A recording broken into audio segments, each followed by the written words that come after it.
It's never time. Yes, you did say talk to you never. There should be sound.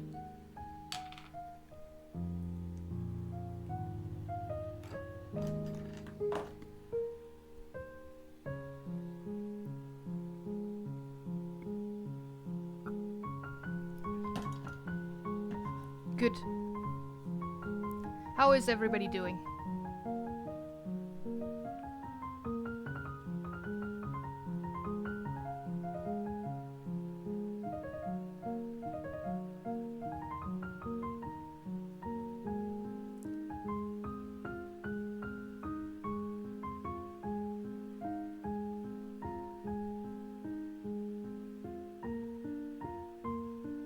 Hey.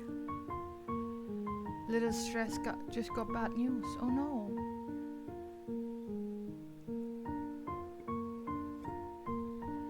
I'm sorry to hear that.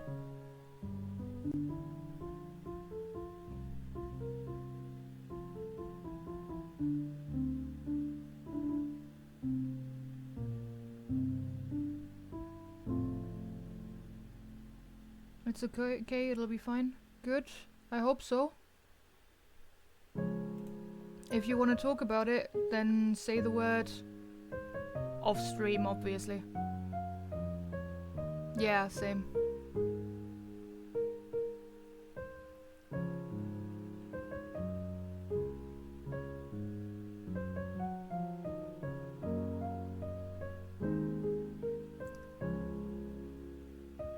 This seems to be a problem that happens every time that the two of you are in chat.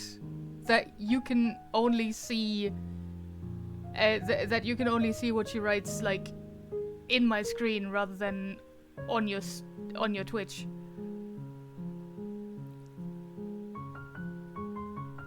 Yeah, right? Yeah, Twitch be twitching. Absolutely. Still headache from top to bottom. I'm sorry. But yeah.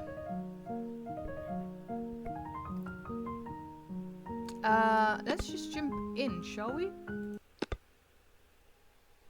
London, 1903.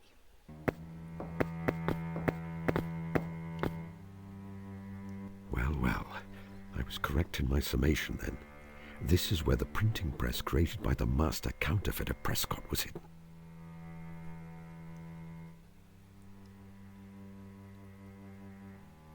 There must be 2,000 counterfeit notes here. If all these had entered circulation, the Bank of England would have been severely undermined. Now we only have to wait and catch the bird returning to its nest. You think this man, Prescott, will return here? No. He was killed. It is his murderer I need to catch. James Winter, alias Killer Evans, known to have shot 3 men in the States. Well, if our Wild West friend tries to live up to his nickname, I will be ready for him. I have my revolver. Good old Watson.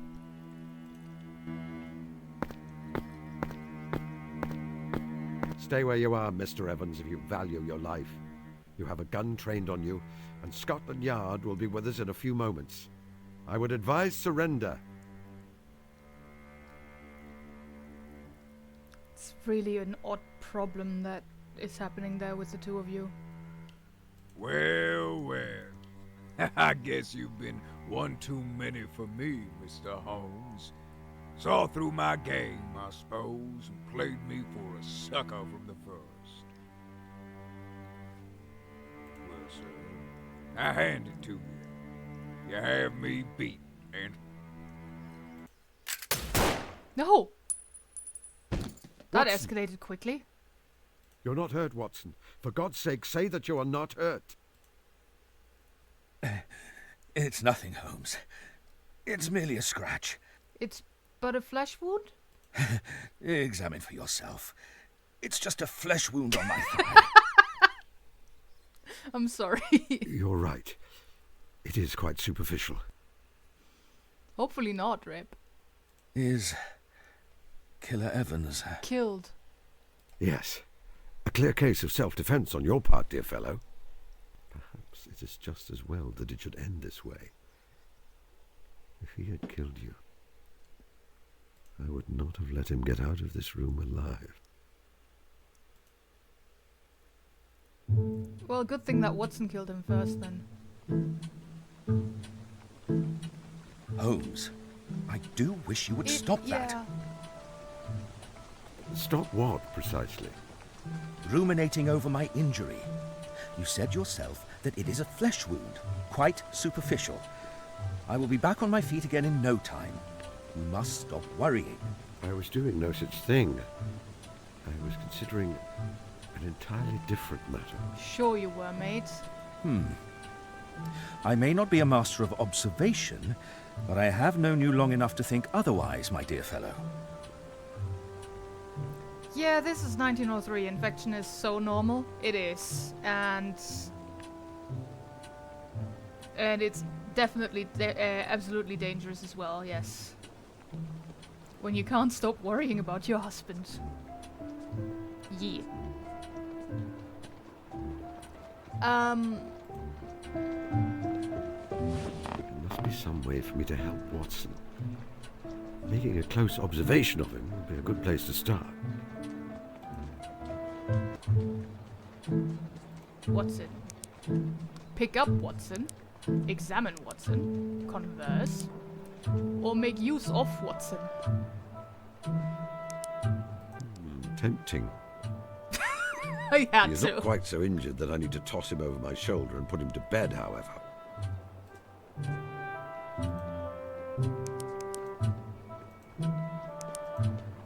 Can't talk to him?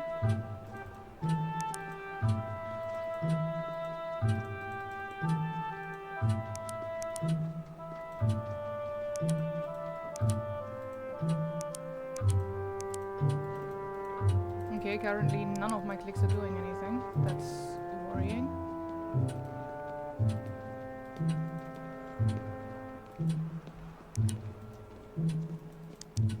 There we go. My intimate companion and biographer, Dr. John H. Watson.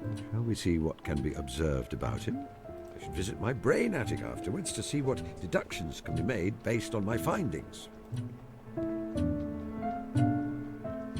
Watson's face. His look of concentration is occasionally interrupted by him wetting his lips and clearing his throat slightly. I have just observed something important. I should enter my brain attic later in order to see if I can make any deductions. Hi, Lars. Sorry that you can't join right now. Hope you enjoy the VOD. Brain attic. Book.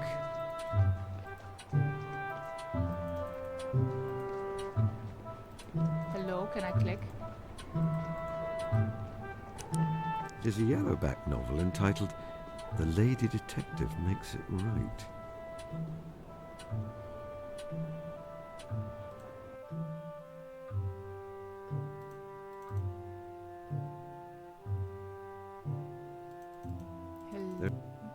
Okay, we're doing that again. It's There's sometimes a picture of a picking young up lady my examining a footprint on the front, my an clicks and advertisement sometimes not. extolling the virtues of cocoa on the back. It is a yellowback novel entitled The Lady Detective Makes It Right. There's a picture of a young lady examining a footprint on the front, an advertisement extolling the virtues of cocoa on the back. The virtues of cocoa are very great. Amelia Project reference? Maybe. Watson's leg. Pick up Watson's leg. Holmes, please don't do that. I'm sorry. He's still rather tender. 1,000 apologies. Look at Watson's He was shot leg. in the left thigh. The evidence is mostly gone. His blood-stained trousers have been burned. The bandage is not visible under his clothes. I can tell from the way he sits that it's still causing him some discomfort. Which is why I yanked at it. He has had quite enough gunshot wounds for one lifetime. Very true. Holmes, You are brooding again. I am touched that you are so affected, deeply touched. But I hate to see you keep berating yourself. Watson's leg, the other leg I can't look at.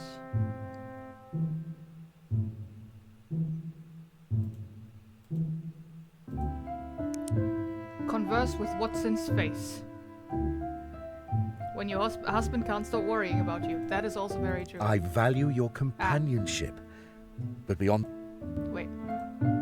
You're quite certain you need nothing from me? I value your companionship. But beyond that, no special measures are needed. Are you becoming familiar with your competition, Watson? It's a jolly good little story. You see, this young governess goes to work in a large country house. Then one night, her employer is killed, seemingly by a toxin from an exotic plant he was cultivating. And she decides to make an investigation of the matter. Who are the suspects? Don't solve his crime novel. Well, personally, I suspect the butler who... Wait. If I keep telling you details, you will tell me who the culprit is Yes. before I have finished. Sorry, Holmes. You must read it yourself after I am finished with it. Very good. I would prefer to speak to the gentleman it is attached to. I had to.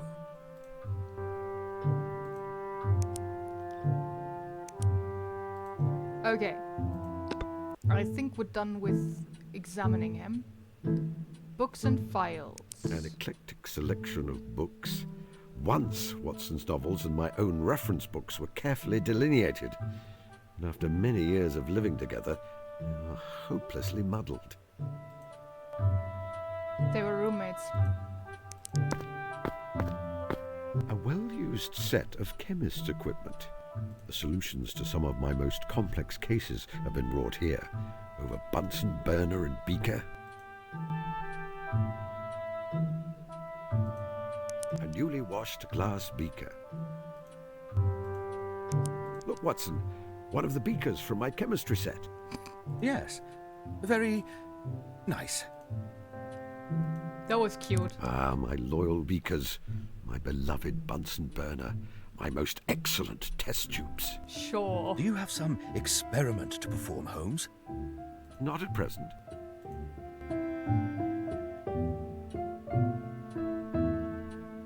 Can I make use of it? Not at the moment, please.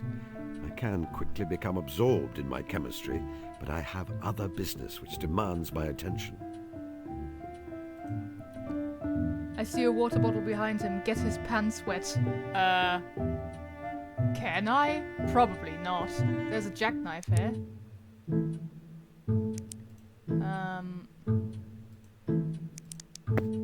Gasogene. This is Watson's gasogene. It is quite a clever device. The lower chamber contains water. The upper contains tartaric acid and sodium bicarbonate. The two chemicals react, producing carbon dioxide and carbonating the water. Nice. For some reason, he prefers to drink his water fizzing with bubbles. Because it's better. Don't at me. There are usually some glasses here, but they are absent. I will have to improvise.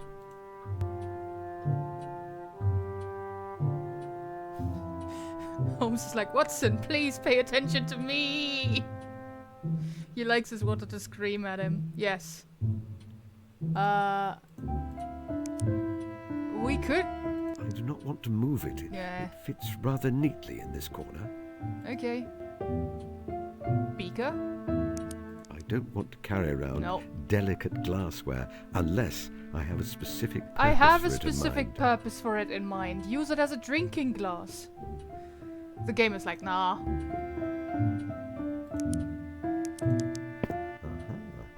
The remains of Watson's dinner. From the colour of the sauce and a distinct smell, I think that this once held a portion of Mrs. Hudson's quite delightful curried lamb. Wouldn't you also have eaten of that? A delicious dish, which has sometimes even induced me to overindulge. However, it is quite spicy and salty. I have just observed something important. I should enter my brain attic later in order to see if I can make any deductions. I could take the dirty dish to my housekeeper, Mrs. Hudson, but I feel that would set a bad precedent. She may expect me to do the same again in the future. Fuck you, Sherlock. Fuck you.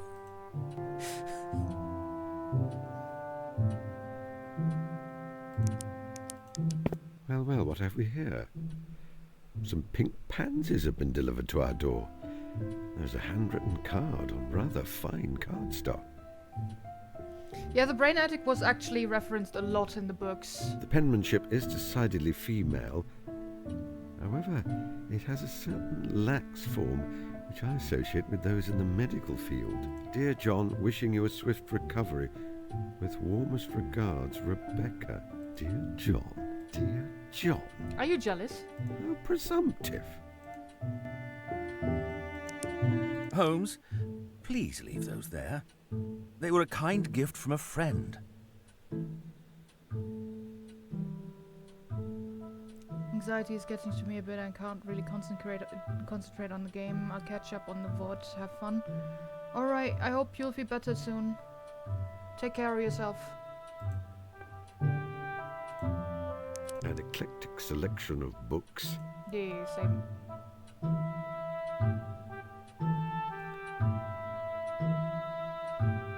You English people started wars over spices. Don't complain about food being too spicy. Yes, very true. They fought a war over spices that they don't want to eat.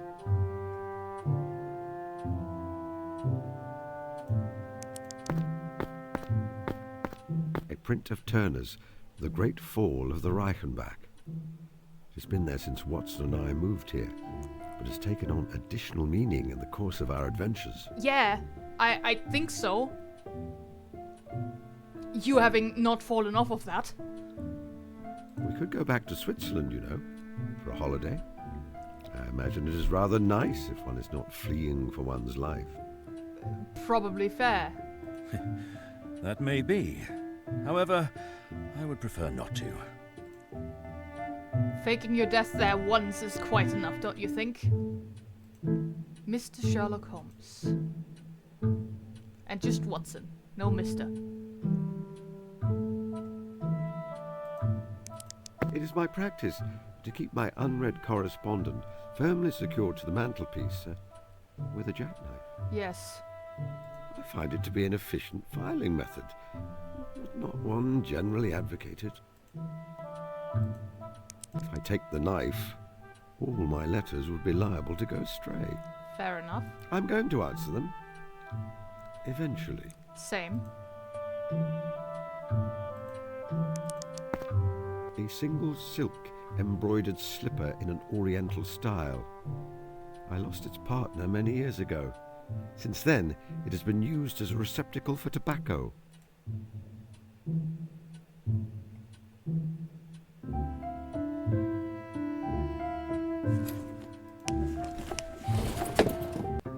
Welcome to my brain attic. He said to nobody in particular. I like to think of my mind as space full of well-chosen materials, information which I can draw on in order to complete my work. I keep a record here of people who are significant to me, represented by portraits on the walls. The blackboard is very important. I use it to combine observations I've made in order to make deductions, metaphorically, of course. He should not be here by rights. This is a place of facts, of logic. He's a distracting factor. Uh-huh. Grit in a sensitive instrument. Yet I find I want him here all the Uh-huh. Mycroft. My brother Mycroft. He is my superior in observation and deduction, although he does not have the energy or ambition to be a detective. Instead, he uses his capacity of storing facts in aid of the government. Indeed, it could be said that occasionally he is the British government. And I think you would say quite the reverse about you. That you would not, that you are not using your capabilities to work for the government.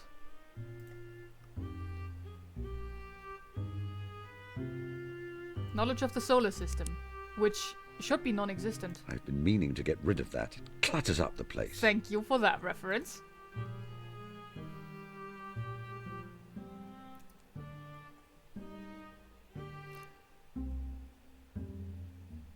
Yeah, the bit where he was talking about that he doesn't know whether the Earth turns around the sun or vice versa, because it doesn't really matter for his life personally.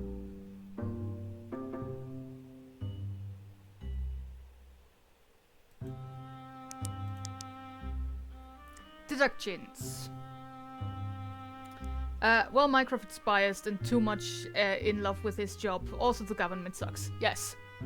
Facts you discovered will appear in the box below. You can combine them to make deductions and further your investigation. I have some important news to share with Watson when I know that he is quite comfortable. Watson keeps clearing his throat. Watson has eaten curried lamb. Let's combine those. Watson has eaten the curry, and now he is clearing his throat often and licking his lips. I conclude that he is rather thirsty. Why don't he, why doesn't he just grab some water? Hardly my most illuminating deduction, I grant you. Yeah. However, the mechanism remains the same when I'm solving much more complex problems. I should find him something to drink. I could ring for Mrs. Hudson, but Watson would find it more charming if I were to find him something to drink myself. Important news for Watson. Watson is thirsty.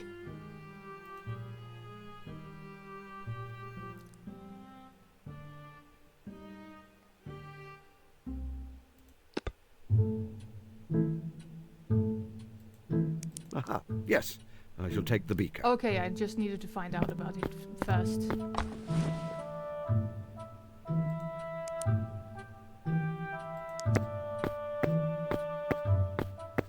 I hope you will momentarily forgive me for casting aside the diaphanous fourth wall which exists between us, but you must take the beaker from out of my inventory and then use it with the gasogene. Thank you for breaking that fourth wall, mate.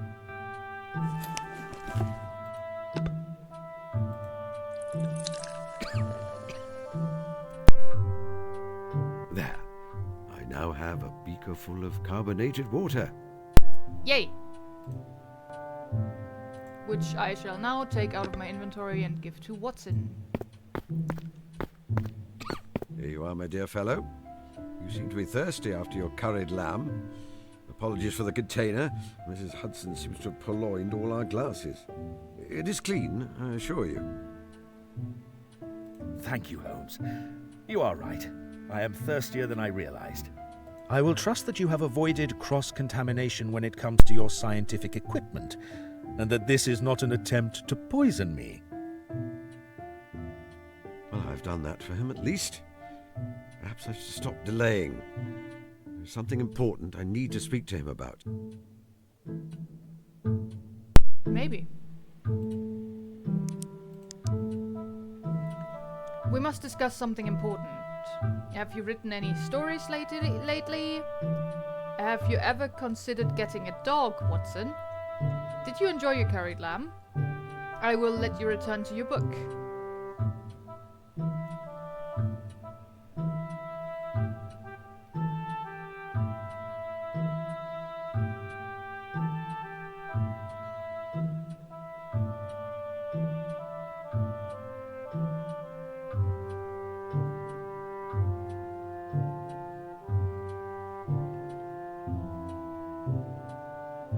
Wait, I'm gonna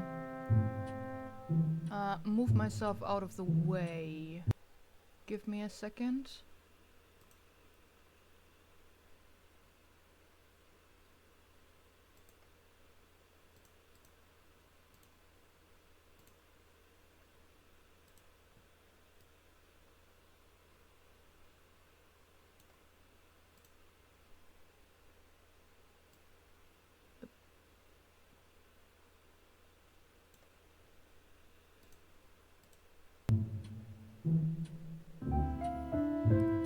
That's better.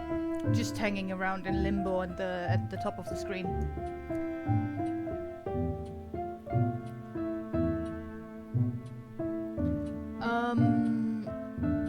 written any stories lately? Have you written any stories lately? Wait, that's not much better, is it?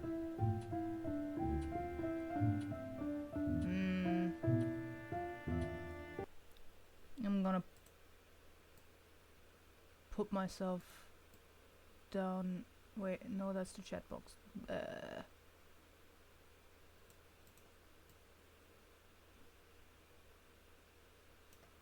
Down here then.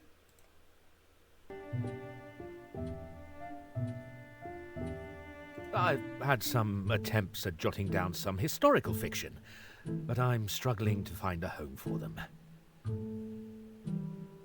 I may make an attempt at writing up more of your cases. The affair of the dancing men would be popular, don't you think? It certainly had a touch of the sensational about it.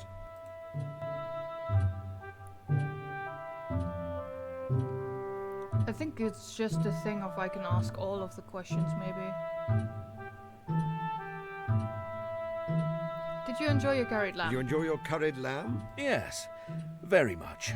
Mrs. Hudson may still have some available if you are hungry. You must eat, Holmes. The case is over. Again, I will say. He's worried about his boyfriend, husband. I'm gonna ask about the dog thing, yeah. Have you ever considered getting a dog, Watson? Pushing off the important question Sometimes. until last. I am fond of dogs. They require considerable care, however. Indeed. Yet they are loyal beasts with excellent noses. You remember old Toby, kept by Mr. Sherman? If we had a little more space, and I thought Mrs. Hudson would allow it, I may have thought to buy him and have him here with us. Yes, adopt old Toby. Now both man and dog are long dead. Damn it. Such is the way of things.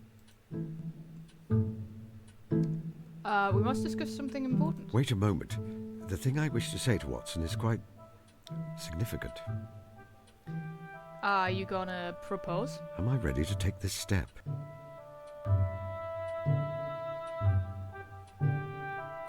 I'm gonna Did you want to look say around something? Not at the first? I will let you return. A rather bulky, wall-mounted telephone with a tube to speak into and one to raise to your ear. I have seen more compact models. However, it has served me well enough since I installed it several years ago. I may be able to pick up the earpiece, I suppose. I can use the telephone to call my brother Mycroft. He often has valuable ideas about how to proceed in any given situation. Hello, operator. The Diogenes Club, London, if you please. Yes, I'll hold. Okay. My dear Sherlock, how can I be of assistance?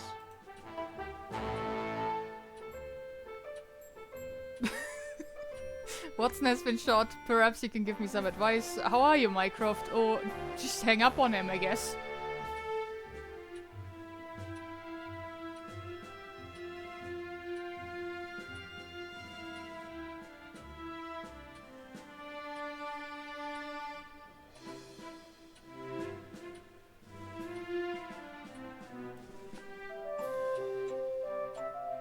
I see what they're doing with the music. It's very nice.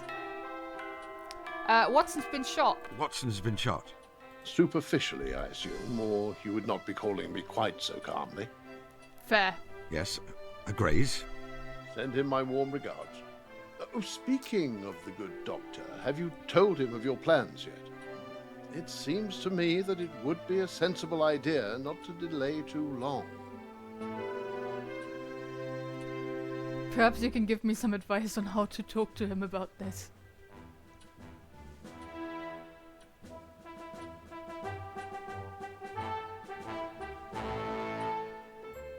How are you, Mycroft? How are you, Mycroft? Very well, thank you. Those young whippets in Whitehall haven't been causing you too much bother? Dear me, no. Perhaps you can give me some advice? Perhaps you can give me some advice. Certainly. What is the conundrum of the moment? I'm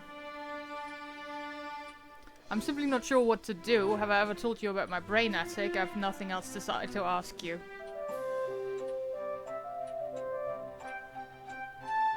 Sure. Have I ever told you about my brain attic? Have I ever told you about my brain attic? Yes, brother dear, but explain again if you wish. It is only a metaphor, of course. It is an imaginary place where I store all of my facts and knowledge. In particular, I like to imagine a blackboard where I collect observations and thoughts. When I have collected several ideas there, I can combine them to make deductions. Thanks. Making deductions often allows me to proceed in my cases, although I use similar methods in all aspects of my life, including deciding how best to help an injured friend, it seems. I'm simply not sure what to do. It seems to me that caring for your injured friend is likely to be a primary concern. Why don't you stay in your sitting room and examine him and your surroundings in order to discover how best to help him? Yeah, this is just a tutorial through Minecraft, I feel like.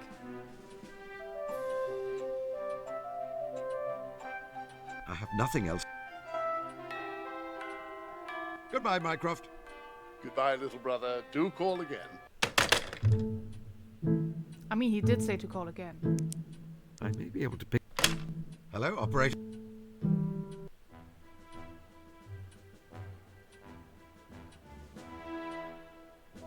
My dear Sherlock, how can I be of... Bye. Goodbye, Mycroft. Goodbye, little... Sorry.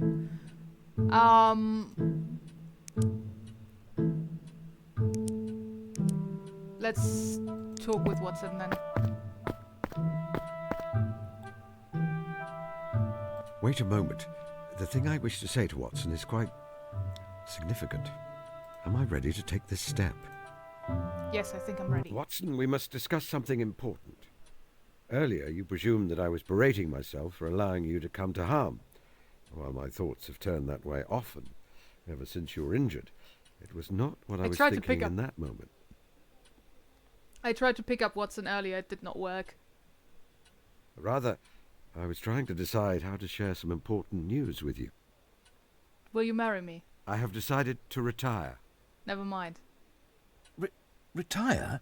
Yes, to sequester myself away on the farm of my dreams. I have a notion to take up beekeeping. Give up your detective work? Surely not. You are simply upset because I was hurt. In a week or two... No, I'm quite certain. In fact, I purchased a cottage and some land in Sussex several months ago. I do not crave the thrill of detection as I once did. It is a task for a young man, and I am no longer young. It is time to move on. But what am I to do? Whatever you like, Watson. I'm not your keeper. Your beekeeper? It is rather a large cottage. Hint, hint. Nudge, nudge. Holmes, you know that I will never tire of your company. A countryside retirement sounds idyllic. Yet, this is very sudden. Please, please, please come with me. I still have a sorry. few decades' worth of a perfectly respectable medical career ahead of me, and people here who rely on me. Once I fail to supply the curious adventures which thrill you and provide you with material for your sordid magazine stories, you lose interest in me. Is that it? Sherlock, don't lash out at him. A few decades? Yeah, that's a bit much. Of course not. You know that is not true. Until he's 120 years old at least, I think. Or perhaps you've set your sights on marrying the sensible and pretty matron who brings you flowers and writes you sweet nothings. Sherlock? If you propose, I'm certain she will agree. She has not been subtle about her intentions. Holmes, you are being childish. Yes, you are. Yes, I suppose I am. Of course, I will come with you if you need me. If you ask me to join you, I will. Gay.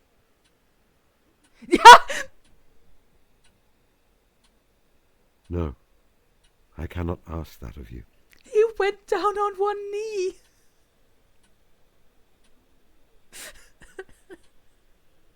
You are loyal and true to a fault, my I'm dear, sorry. dear Watson. And I'm certain that you would give up your passions to join me in mine. If you did, a seed of resentment would be sown which might drive us apart in the end. I could not endure that. It seems that we are being drawn along different paths then. Yes, Strange, isn't it? yes. Very strange. They were wonderful years, weren't they? I loved every moment. Watson, they were glorious. We were glorious. You won't vanish on me, will you, Holmes? You won't simply disappear without telling me you are going. I could not bear that. No, I think I have a little more sense these days than to engage in those kinds of theatrics. Should you need me, Watson, you will find me in Sussex, keeping bees and reading philosophy. Alone. And you will always be very, very welcome. Are you sure you don't want to come with me? 15 years later. There he is. Took him long enough.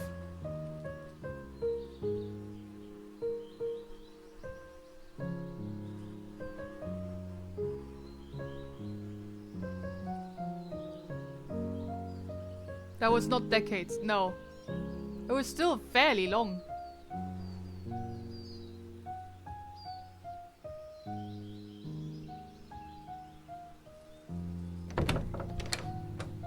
Now Sherlock is definitely blushing. Watson, are you going to loiter on my doorstep all morning? Good afternoon, Holmes. My word, you look well. I don't think I've ever seen you with so much flesh on your bones and colour in your cheeks. I remain as wiry as ever under the knitwear, I assure you. I must apologize for turning up out of the blue like this. I know I should have written to you ahead of time. My ship came in this morning and I found myself unceremoniously deposited back in England. I couldn't face the hubbub of London. I really am dog-tired. And you do have rather a good track record of perking me up when I'm back from a war. So I thought... I hoped... If it is at all inconvenient, then you must tell me. I am certain I can find alternative accommodation. Watson, kindly stop talking nonsense. Come inside, get out of that uniform, and make yourself at home. Get out of that uniform, huh? You must stay for as long as you like, my dear, dear Watson. Watson is by my side again. I must ensure that he's able to rest and recuperate, and find a way to tell him... Well, many things. But how? A picnic, perhaps, on the cliff tops. He would like that. The perfect moment of peace and tranquility after the bloodshed he has seen, all the lives he has saved and not managed to save.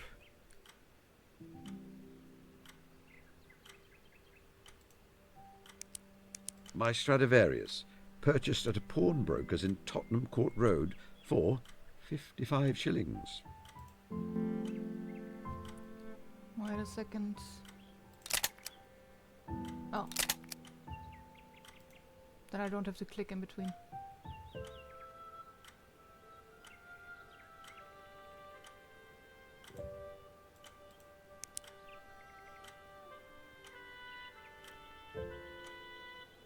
This is not even the same place, but apparently, yes, he shot the wall again.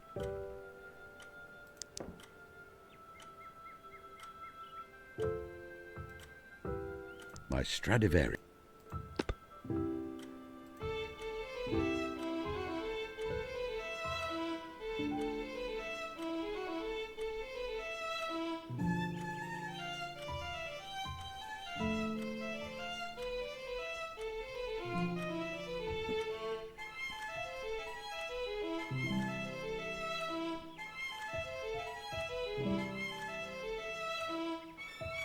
Actually, perhaps I'd better get on with the matter at hand. Fair enough. The protective hat and gloves I use for tending my bees. Yoink.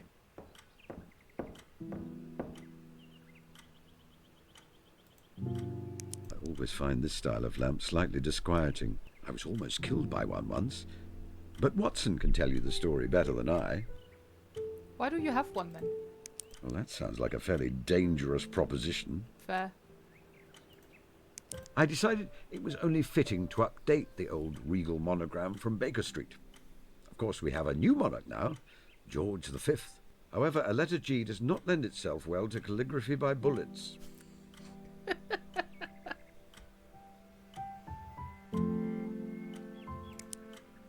Nothing I can observe is relevant. It is perfectly fine where it is.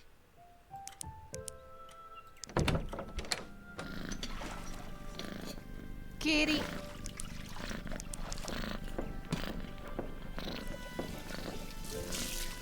Hodge, who I think I must begrudgingly consider to be my cat. Or else I am her human. Well, she turned up one day and has not left me, at least. Talk to the cat. And how are you today, Puss? Your studies of the local rodentia are proceeding well?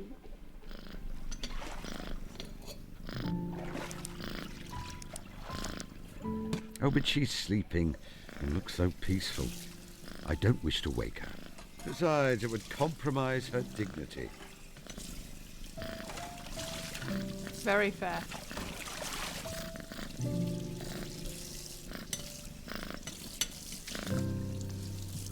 Ignoring the human in the background. Hey there. We found a purring cat. I'm perfectly fine with staying in this room forever.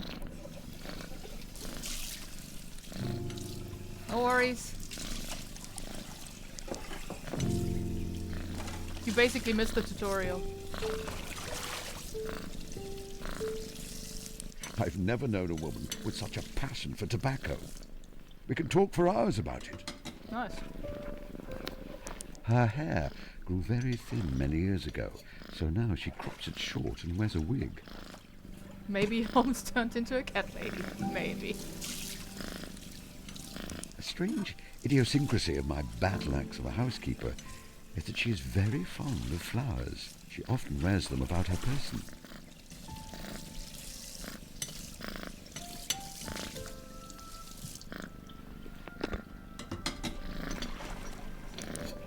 Pick up, Mark. I was an accomplished boxer in my youth.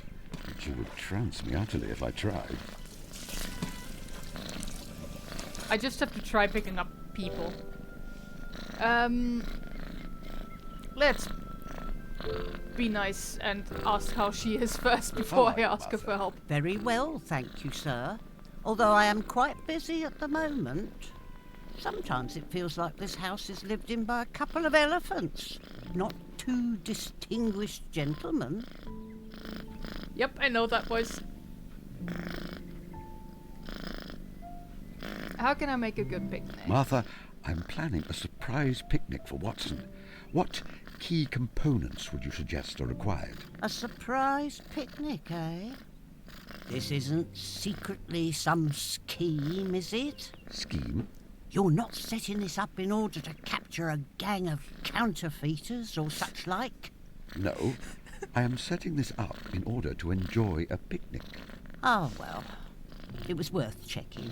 I would have thought the location is very important. A quiet spot with a beautiful view, perhaps. You will need a hamper of food, naturally. I recall from his previous visits that the doctor is very partial to Mrs. Kumar's elderflower cordial. I imagine he would appreciate a bottle. A hamper of picnic food, a bottle of elderflower cordial, and a quiet spot to enjoy both. I think that can be arranged. Thank you.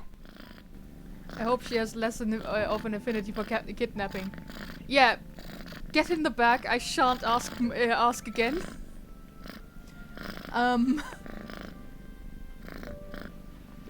Goodbye. Goodbye, sir. You will keep out of mischief, won't you? Only if you do too.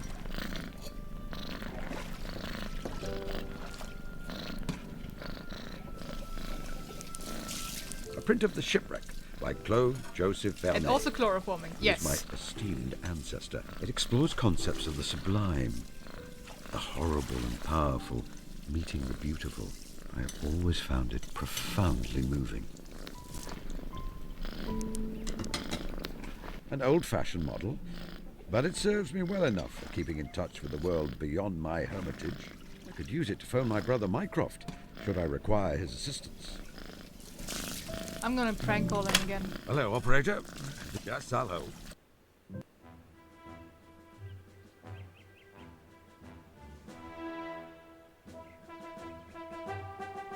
My dear Sherlock, how can I be of assistance? Goodbye, brother. Goodbye, Sherlock. Do call again. I should use the word hermitage. But I also live here. I was using it recently to dig up the flower beds in the front of the house. Mr. Holmes, would you please take that shovel out of my nice clean kitchen? Oh, I never knew a man so slovenly in his habits.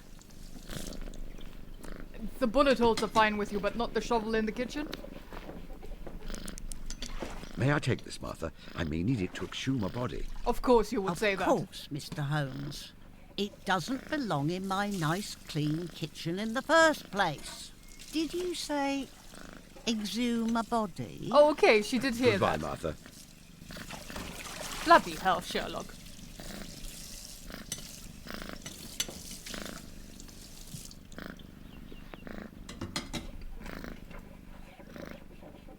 Goodbye, Hodge.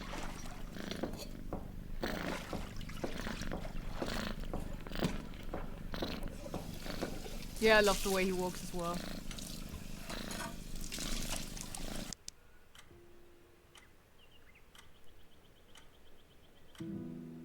He needs a second cat called Podge. Hell yeah. Creepy dog statue. A Staffordshire pottery dog. Watson bought it from the village fete. I detest it. I will be leaving the dog well alone, thank you. No, I will not be taking that abomination against good taste anywhere.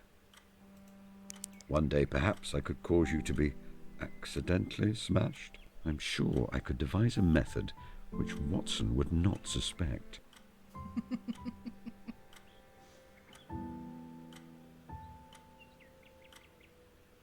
But Watson bought it, so you leave it here? Yeah. It's very cute. Various dried flowers and herbs. I was exploring possible uses of botanical pigments in medieval Northumbrian monasteries. I would need to fetch a ladder to reach them, and I have no reason to do so. No, I think they will be staying up there. Fair enough. A device for playing sound recorded on a disc made of shellac, although acoustically it is a Platonian shadow of true music. I must say that I enjoy putting on a record in the evenings and enjoying a concert in the comfort of my own home. Yes, the bullet holes are still there. Like, this is his cottage in the countryside, and he still shot the wall a couple of times. And he calls it bullet calligraphy. You misunderstand. This device is for playing back sound, not recording it. I did once own an Edison phonograph, with some thoughts that I might record some memoirs of my childhood onto wax disc. Alas, I am not the wordsmith and storyteller that Watson is. I'm afraid my tale was rather dull, and now my attic is brimming with wax cylinders.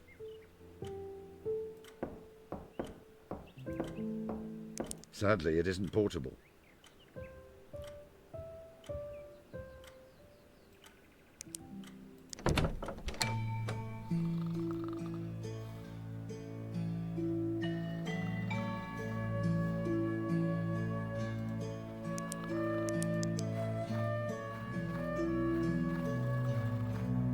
Doggo.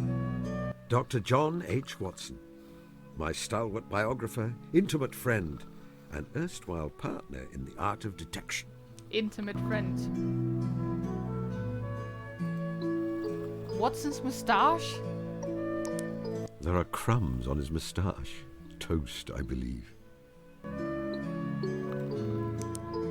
It is not one of the faux moustaches I've sometimes worn as part of a disguise, so I cannot simply remove it.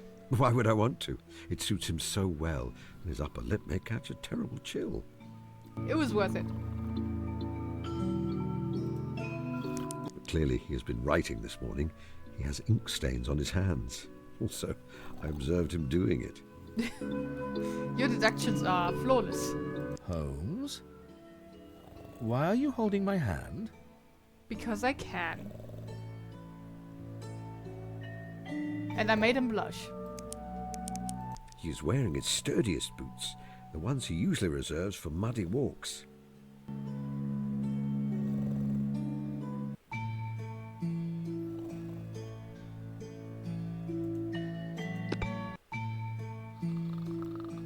Toby the Third. Noble hound, the finest canine in all England with the best nose. Toby, third of that name. Gosh! I say, that's a little rich. All true, of course. Would the great Sherlock Holmes accept anything less in his loyal hound? Hello, Master.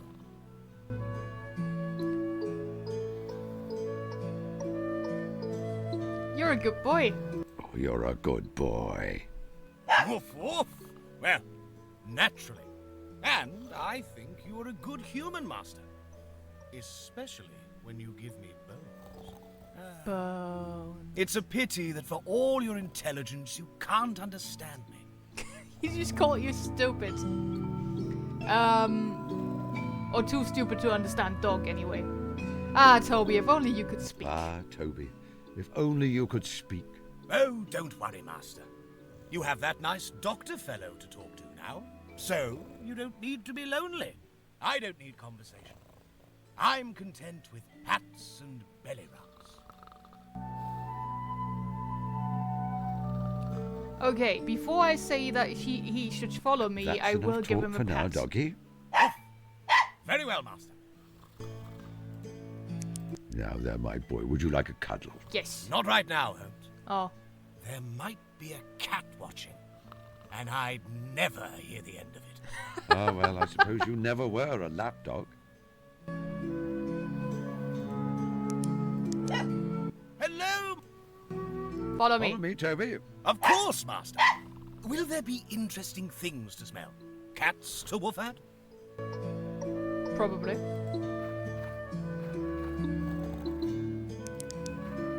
My extractor, designed to drain honey from a beehive frame.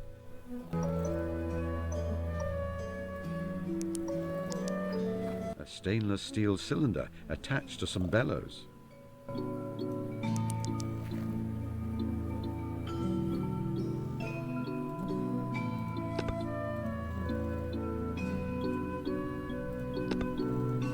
I refuse to put that in my extractor. It is a delicate machine.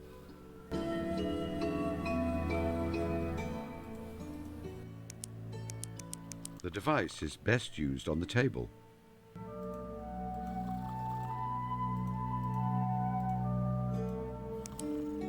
Come now, be specific. What do you wish me to use the extractor with?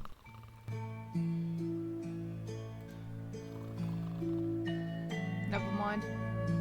I thought I might be able to get some honey out of there. I am.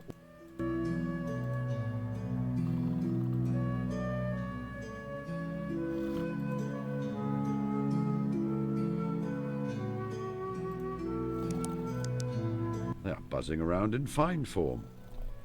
If I want to open the hive, I should subdue them first. Oh, there we go. It has been known for time out of mind that bees are calmed by smoke. The precise mechanism is a matter of hot debate in apian circles. I am of the opinion that bees communicate danger by releasing subtle smells to one another, which the smoke interrupts. I wrote a short monograph on the subject. if you're interested. It only takes a light touch. I do not want them to be stressed. I refuse. That would disturb the bees. There is a full tray of excess honey here. I will take it with me.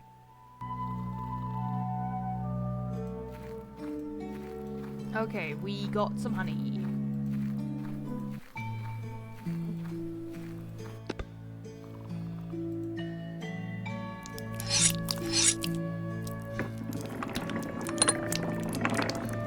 The honey is now in the extractor.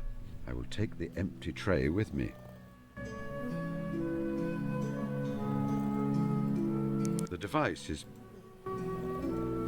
Come now, what do you...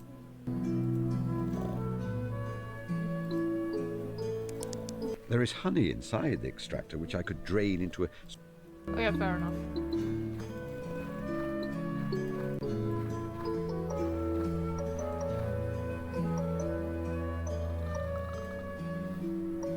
Something like that anyway. I should put my protect... You were the one who took it off.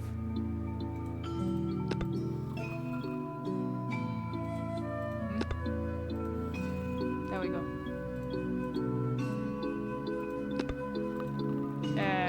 Probably smoker first. It has been known for time I am... It only takes a light touch. I will put this back in the hive. There you are, my friends. Got a trophy for being a good beekeeper.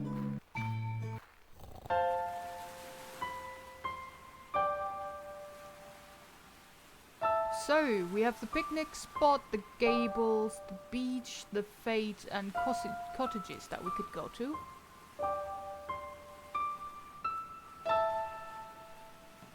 Any preferences?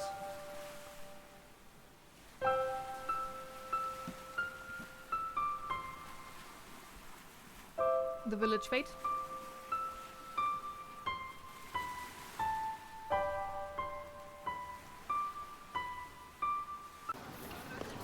Sure.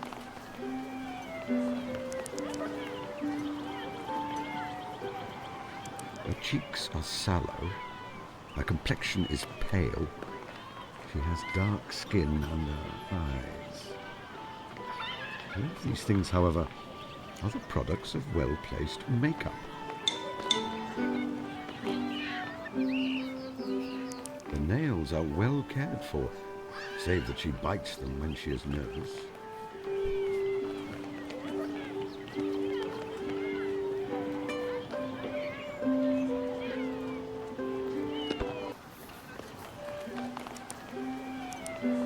Flowers! Lovely flowers! I haven't seen you around here before. May I buy a flower? What is your name? Or goodbye.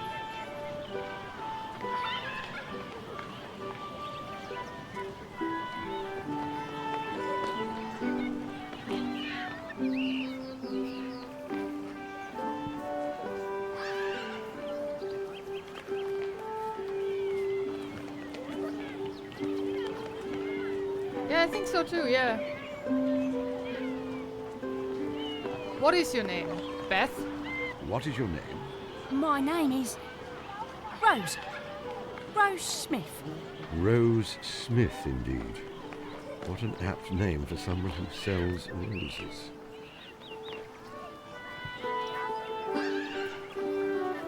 I haven't seen you around here before, or may I buy a flower?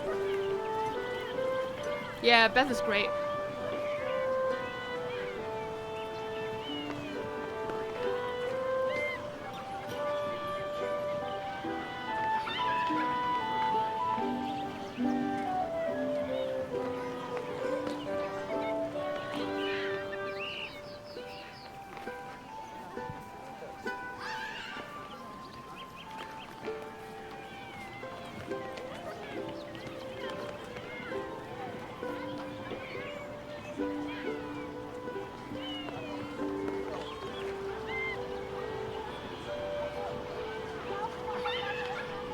Haven't seen you around here before. Haven't seen you around here before. No, sir. I'm a humble wanderer. I goes here and there and everywhere. It's a nice place here, Roy sir. can't. So full of Roy kind can't. people. Sorry. Kind people who buys me flowers. May I buy May flower? I buy a flower? That you may, sir. Thank you. Goodbye. Use flower with. Here, smell this. He ate it.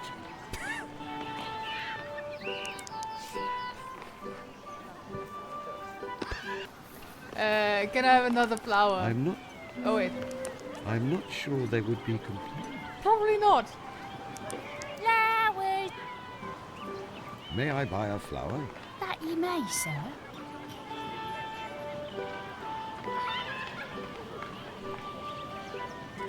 Goodbye.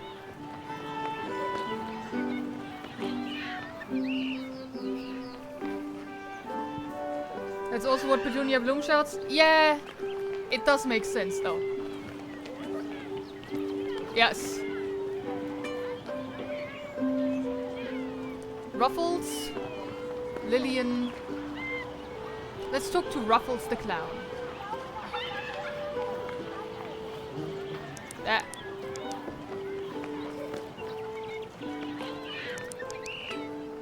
Examine Ruffles the clown. Eye patch. Is not part of a costume.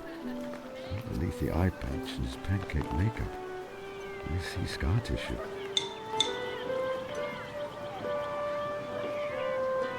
Moustache. A military-style moustache. Ours was mandatory for soldiers at the beginning of the war. What? Masks began to be worn to protect against gas. So the regulation moustache, part of British warfare for 100 years, was lost. This man fought in the war, and he carries this habitual remnant of that life. However, he was invalided out before the moustache's final fade. I guess you can't join the army if you can't grow a mustache.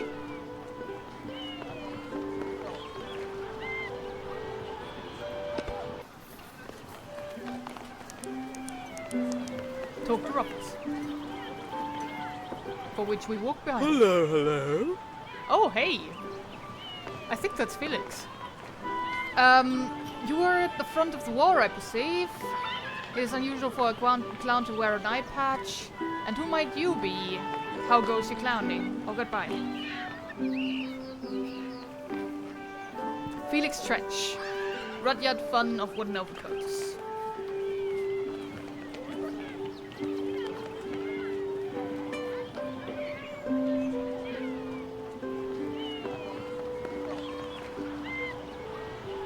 Sure. You were at the front of the war, I perceive. You were at the front in the war, I perceive. Oh? No. Ruffles the clown doesn't know about such things. Sure. I tell you, would you like to see me trip over into a custard tart? Not particularly. It is unusual for a clown to wear an eye patch. It is unusual for a clown to wear an eye patch. Clowns wear all kinds of silly things. Beep, beep. Beep, beep. Beep, Beep, beep. beep. And who might you be? Ruffles the clown at your service. Honk, honk. Sorry for having to say honk honk. I used to have a little horn, but I've lost it.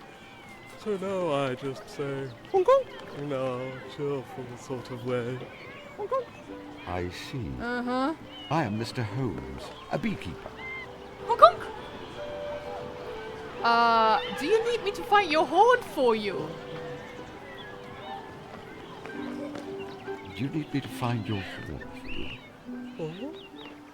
No, why the dickens would I want to send a stranger off to find something I've lost? Seems a bit impolite.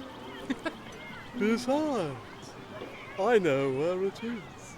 I thought you said you'd lost it. I lost it in a game of cards in Newcastle. Oh. Lots of people lost many things in Newcastle.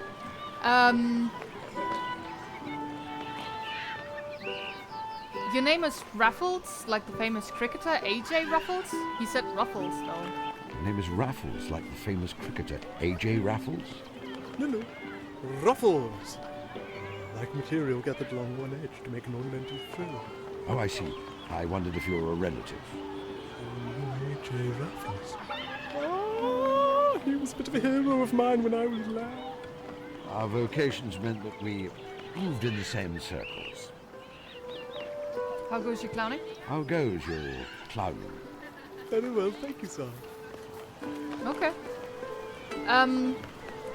Ruffles truly is like fetch quests?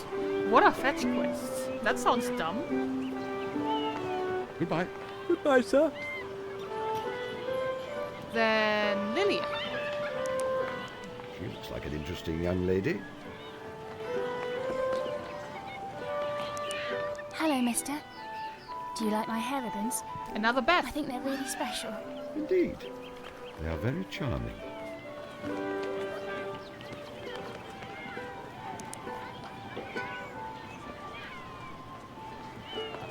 Mr. Manders.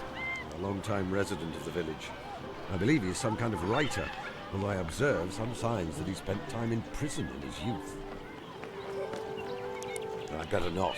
He always gets very anxious when I try to speak to him. Okay. Philip? One of my neighbours, a dapper gentleman in his 40s. Good morning, Mr. Holmes.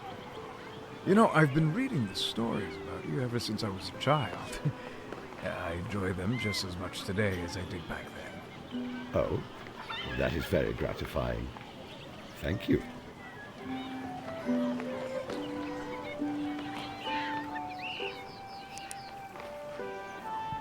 Hannes? A gentleman who is fond of cats and enjoys attending concerts. I believe he lives in the village. Good morning, Mr. Holmes. Good morning. Lovely weather, isn't it? I was worried we might have rain.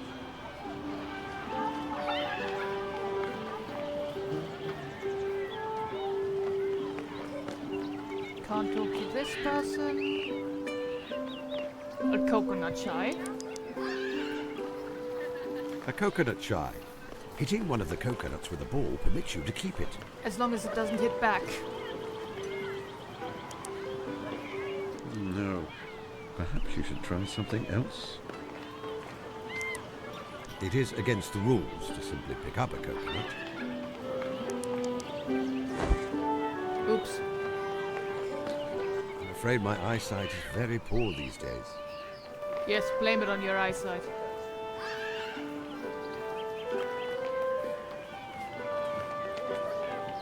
Mrs. Whitlock. Mrs. Fanny Whitlock, head of the local Women's Institute. She is absorbed in managing the village fete competition. So good to see our local celebrity here in the village. Agatha Doyle! What are the categories for entry to the competition? What is the prize? Who is the judge? How do I enter? What are the categories for entry to the competition? Largest vegetable in the category of potatoes, beetroots, carrots and rhubarb. Best rose, best flowering potted plant, best cake, including a separate subcategory for Victoria sponges. Fair. Best jam or fruit preserve, and best honey. Best I honey? see that. Only fresh, homegrown produce are allowed. Beetroots and carrots should have foliage trimmed back to 3 inches. Okay. Peas and beans to be displayed with stalks still attached. Victoria sponges dusted with icing sugar will be disqualified. As they should. Thank you. What is the prize? Each winner will receive a quite delightful picnic hamper Ooh. filled with fresh produce. A picnic hamper, you say? Who's the judge? Who's the judge? Now, that is exciting. The famous mystery novelist, Miss Drusilla Duffy. She is the author of those books with that Liechtenstein detective, Mr. Caspar Hassler. Have you read them? I just love it when he gathers all the suspects together and pronounces who the murderer is, don't you? No. I'm sure you two will get on famously. Sherlock Holmes and Drusilla Duffy, brought together at our humble village fete. You can talk about grisly murders together. What fun! What fun! How do I enter? How do I enter? Simply give me any items you wish to exhibit. I will display them here, and the judge will be around later today to award prizes. Really, just the cast of wooden overcoats? Yes. Remind me, what are the categories for entering the face? Remind me. Oh no, never mind. Largest. Goodbye. Goodbye, Mrs. Whitlock. Goodbye, Mr. Holmes.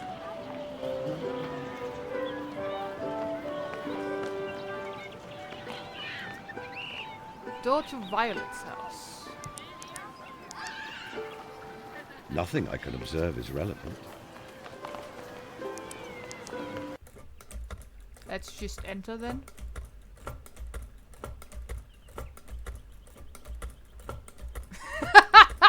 That's a Winnie Pooh reference, isn't it?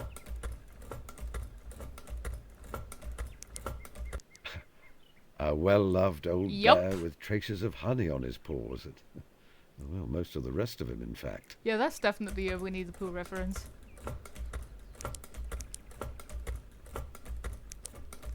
No, I believe he will find his own way round if he wishes to. Again, very Winnie the Pooh.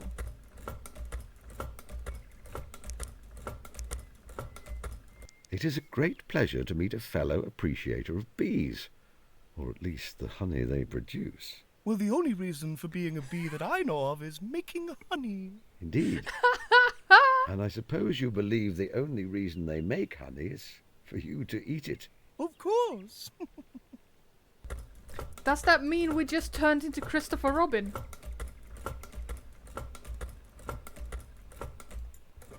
Some pupating caterpillars and newly emerged butterflies. Fascinating creatures. Not as fascinating as bees, but a close runner-up. Pooh is public domain now. That makes sense.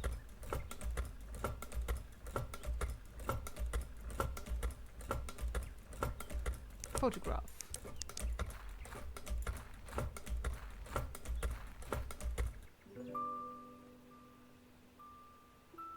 Tilda's father, Tilda's mother, Tilda. I wonder how old she is here. 3 or 4?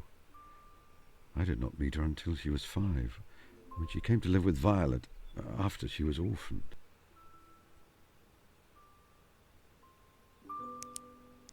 A soldier, an officer in fact. The uniform looks very new. You'd not seen any action when this photograph was taken. Everything from the style of his moustache to his neatly trimmed nails suggests to me that he did not work a manual job in civilian life. So many promising young men shared his fate. It all felt quite distant to me. I was ensconced in undercover work, so I did not see the fighting. Watson, however, an army medic. The terrible thing is that I know Watson would have traded his life in an instant for any one of those young men.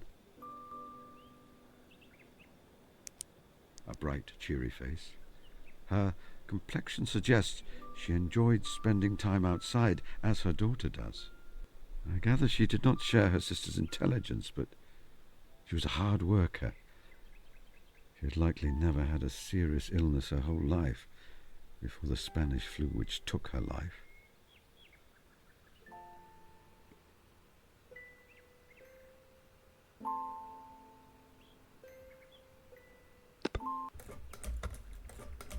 Yeah, just a bit. Violet Hunter. She is a handsome middle-aged woman whose round, freckled face retains the brightness of youth. Her eyes speak of a quiet, understated intelligence. She wears a slightly severe pinstripe jacket and skirt.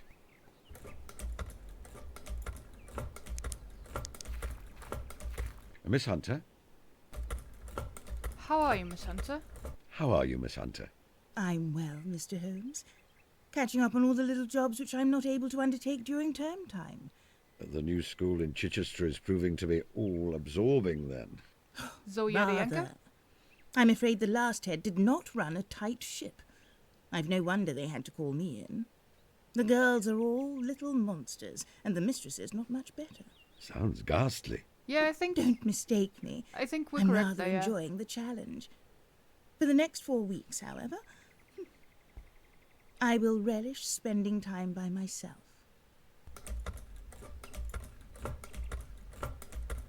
If the both of us independently think that that is Zoe, then yes, I think What so. are you sewing? A new walking dress. What do you think of the colour? I was always told that redheads should not wear red, and so I try to do so as often as possible. Nice. I like it very much. I do not like it. I have no real opinion.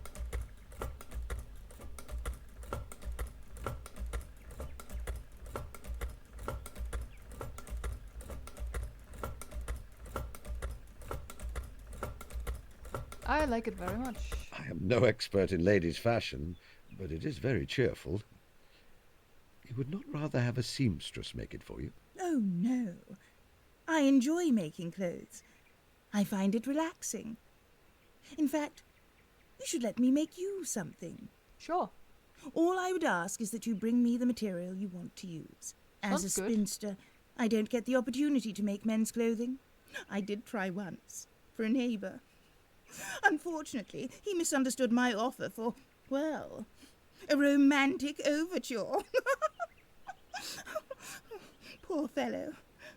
I had to let him down gently. You know that Watson was quite convinced that I was holding a candle for you when we first met. No. Surely not. How funny. She's like, you're clearly gay. Miss Tilda has been helping me with the bees. Miss Tilda has been helping me with the bees. I know. She reports back to me all their antics. Thank you so much for how good you are with her, Mr. Holmes. It means a lot to a child when an adult takes them seriously, I think.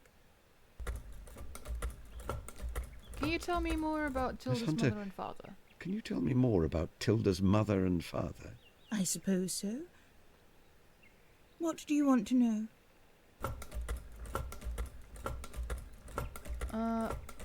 How did your sister die? What was your sister like? What was your sister's husband like? What happened to your sister's husband? Let's just ask What was your how sister their life like? first. Oh. She was wonderful, Mr. Holmes. She could make me laugh for hours and hours. She struggled terribly at school with her reading and writing, even though she was very intelligent. It left her with few options for earning a living after our parents died. You will recall, I was very desperate for a good salary when we first met. It was in the knowledge that I had to support her. What was your sister's husband? What was your sister's husband like? He was the genuine life and soul of every party he ever attended. Such a happy, vivacious soul. When he used to visit on leave from the army, I could see it was beginning to change him. Then again, it changed us all, didn't it? How did your sister die? It was a fever, Mr. Holmes. She was always such a strong, healthy person, but it took her very quickly. It may sound overly dramatic, but I believe that her heart was broken.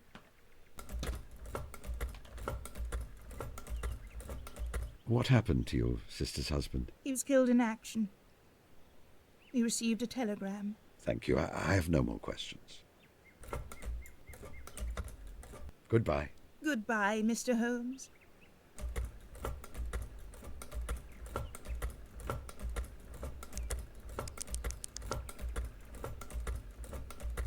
Right, I think for now we're done here.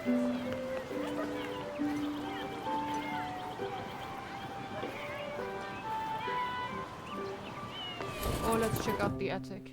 Oh wait, there's quite a lot of stuff. Heliocentric model of the solar system. You're still I've here. given up on attempting to get rid of that. It seems I am stuck with it. It is an imaginary construct of a scientific model.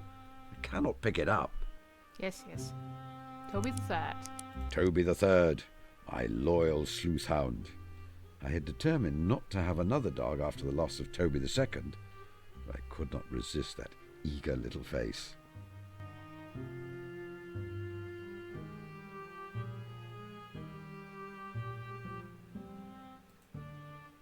I have known a great many policemen in my time. Constable Webber does not rank well amongst them. He has a patronising way of speaking to me, which I do not like. Miss Tilda is the niece of my former client, Miss Violet Hunter. Miss Hunter became her guardian following the death of her parents. She is a vivacious young lady with a great passion for learning, particularly in the field of the natural sciences. I first encountered Miss Violet Hunter when she was a young woman, seeking help concerning a governess position which paid well. Far too well. In the years since then, her career has flourished. She's been headmistress at a series of schools, each time leaving them better than she found them. I was quite delighted to find that she also has a house here in Fulworth. On my arrival in Fulworth, I engaged Martha as a housekeeper. I had expected a dull old lady, not a patch on the dear Mrs. Hudson, who ran my household for so many years. Instead, I was delighted to find that Martha is quite the eccentric. She smokes a pipe, speaks like a sailor when inclined to do so, and is therefore very capable of keeping me in line. Despite her being under my employ, I think of her as a friend. She helped me in some of my espionage work during the war. I greatly enjoy sparring with her.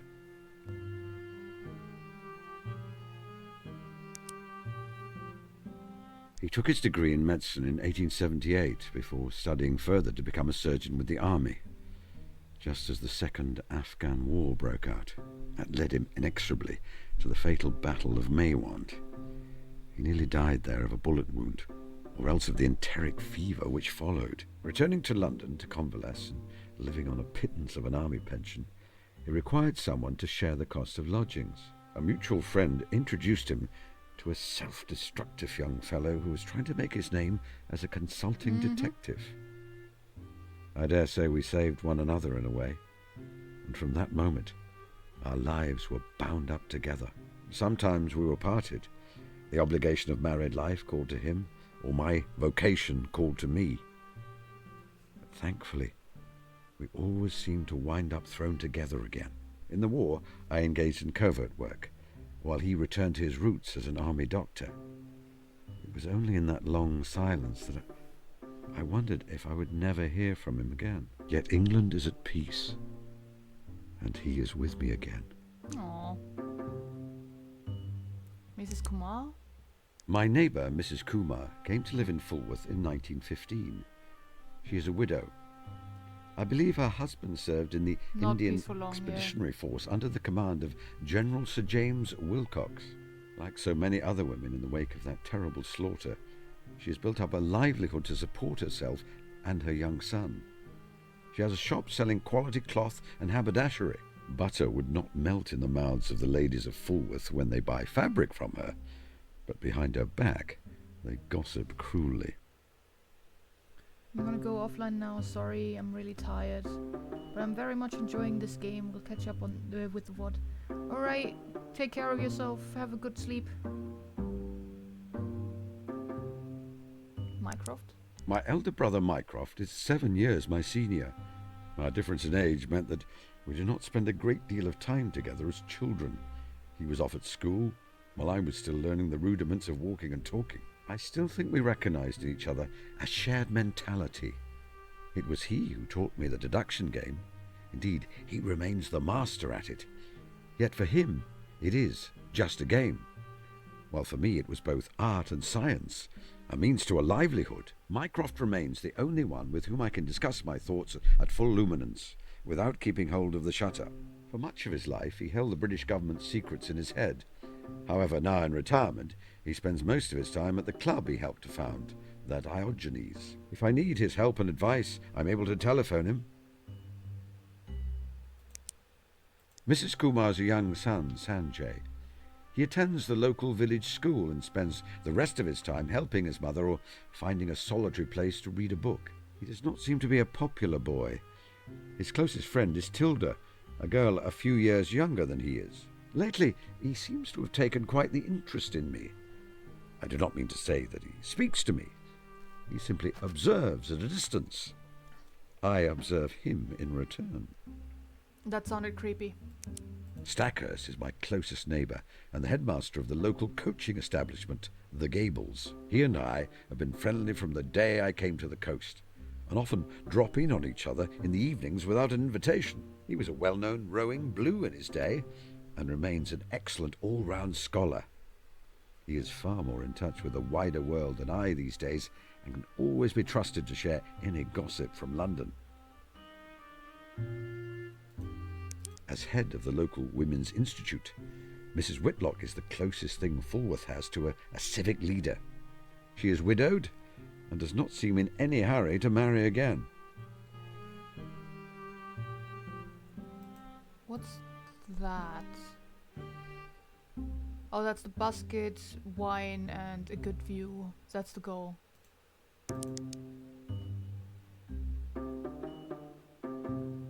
The flower seller is in disguise. The clown was a soldier. Tilda's father was a soldier. That clown's face is familiar to me. Surely it is the man in the photograph. He is Miss Tilda's father. Well, we found that out.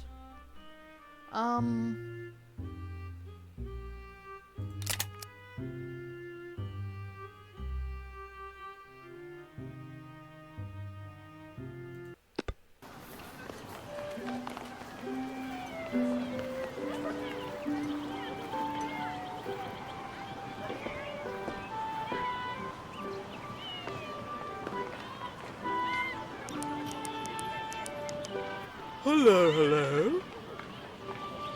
I believe you're the father of a little girl.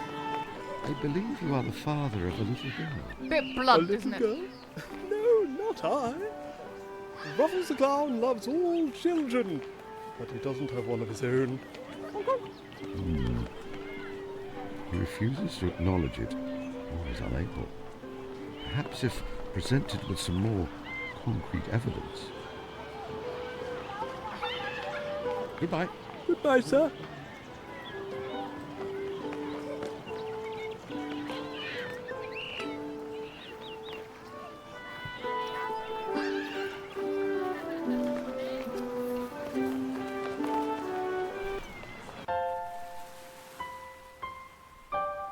Alright, where to now?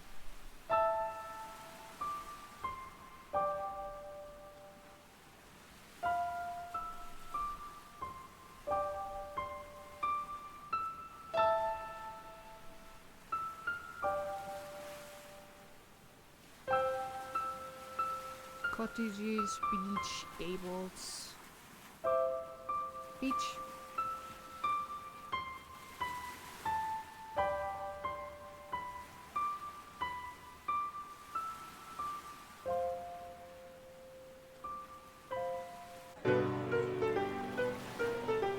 See the mermaid. PC Weber. Our local village Bobby, Constable Webber. He is frustrated that he never ascended the ranks and made sergeant. And he had egg for breakfast. Thanks for that very random observation there. What is happening here? Have you asked the young lady to move? I have something to report. I don't What think is I have. happening here? This here young lady is an archaeologist. She's made a tremendous discovery. Some kind of fossilised mermaid.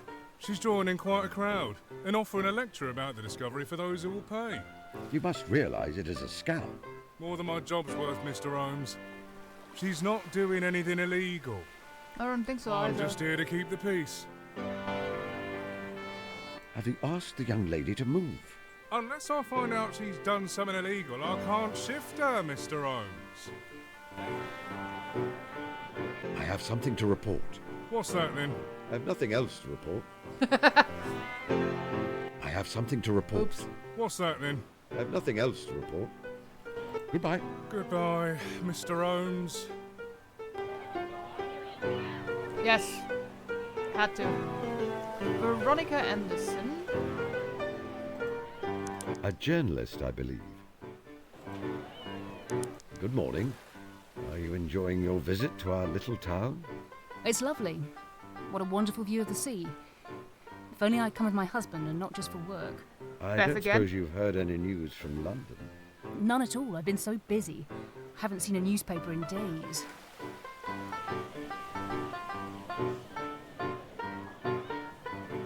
The mermaid.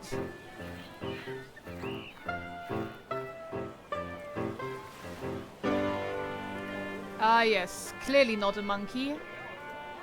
The features seem simian to me, like a monkey. I think that the tail has been created from paper and glue.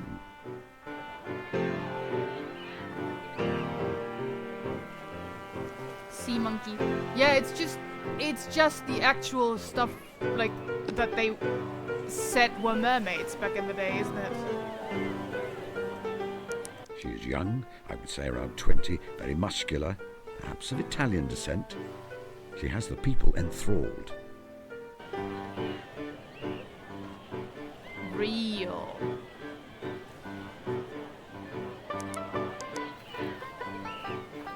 Roll up, see the eighth wonder of the world, a real-life mermaid. Wait, Tanya? Maybe? Oh! Who are you? Professor P.P. Ritchie, M.A., Oxon, RSI, award-winning archaeologist and Yeah, adventurer. Clara.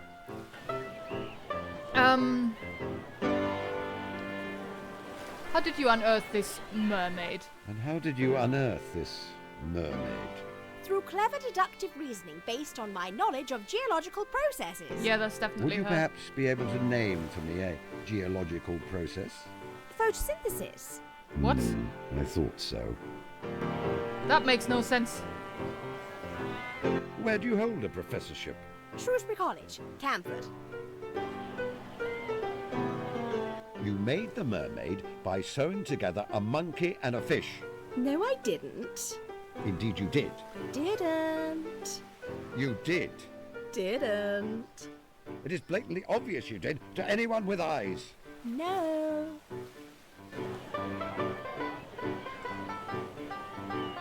You are a scam artist. No, I'm not. You are. I can prove that you are. The mermaid is made from multiple animals which have been artificially stitched together and augmented with sugar paste and papier-mâché. It is not even a cunning trick. It is entirely transparent. Look, mister, people see what they want to see. You can point out to them all day that the mermaid is fake, but they won't accept it. They want to believe my fantasy. And there lies the folly of humanity which frustrates me the most. There is wonder enough in nature without making up wonders. Each of my beehives is more miraculous than your mermaid by far. Indeed, even a simple rose. Not going to make me money, though, are they? Roll up! Roll up! What awards have you won? Oh, Victoria Cross, Nobel Peace Prize. What? You have not. This is all very verifiable information. All I have to do is send a few telegrams. Send away, my man, send away. I expect by the time you have your answers, I will have moved on with a pocket full of coins. You refuse to leave the beach. Not until I have satisfied my public, sir. Goodbye. Toodle pip.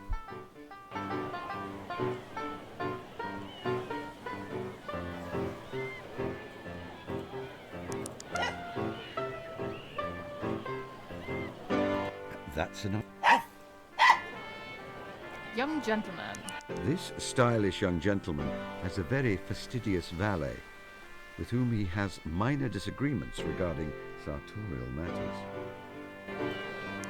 I have a feeling I would find him unintelligible. Young people today talk such nonsense. Sure. Young gentleman, young gentleman's gentleman. This fellow is clearly deeply intelligent. Why he seems to be employed as a valet when he could be running the country is an interesting conundrum. Well, I can only deduce that he must be very fond of his employer. Tempting. I imagine he would give quite engaging conversation. But I do not have time at the present. An elegant young couple. Is that Seen them in the village. Do not know their names. Jeeves I feel and it is Worcester? likely they moved to the seaside for the Thing? good of his health. He's been unwell in the last few years.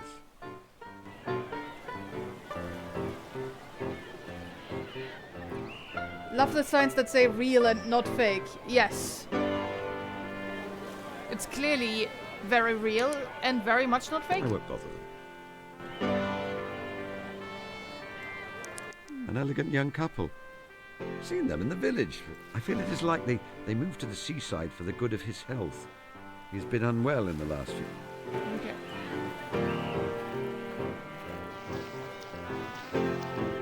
Harold Stackhurst, that's my neighbour, isn't it?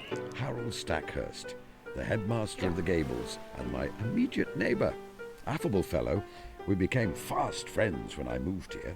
He has been carrying that battered newspaper around for a while, looking for a peaceful spot to read it. And he went here. Hello, Holmes. Bracing day, isn't it? More Felix. What's happening here on the beach? That young lady over there is claiming to have discovered some eighth wonder of the world. No. A real-life mermaid. Absolute humbug, of course, but she's making a mint out of it. Don't suppose you could see your way to getting rid of her? Jolly unfair, her tricking people out of their money and disturbing the peace. Don't worry, my friend. I intend to. I wish the view of this beach to be unobstructed. Yeah, that makes sense. Anything interesting in the newspaper? I'll say. Did you know there has been a heist over at the British Museum? Listen to this. A number of valuable specimens of taxidermy belonging to the British Museum still remain missing, a week after disappearing during their transfer from Montague House, Bloomsbury, to the new site in South Kensington. Lost treasures include a great many pieces collected by the late Charles Darwin, and the only surviving specimen of the great auk from the British Isles. Director of the museum, William Henry Flower, states that... well, you get the idea. Indeed I do. I expect that Scotland Yard are having quite the time sorting out the mess. Do you ever miss being involved in that sort of thing? Theft from the British Museum is not really theft, it's liberating art. He's the one who reads the audiobook for High Voltage, I think. Nice. Yes, sometimes, maybe? Yes, sometimes. There were glorious days filled with adventure and excitement, never knowing when the view halloo would sound and we'd be off again. It has taken me some time to adapt to the slower pace of life in retirement. So, if you were on the case, where would you look to find the stolen animals? A collection of rare and very distinct specimens of natural history are certainly valuable, but only to a limited and specialist clientele. I expect the thief will have found somewhere to store the collection until the police have lost their scent, and they're able to find multiple buyers to ensure the collection is split up.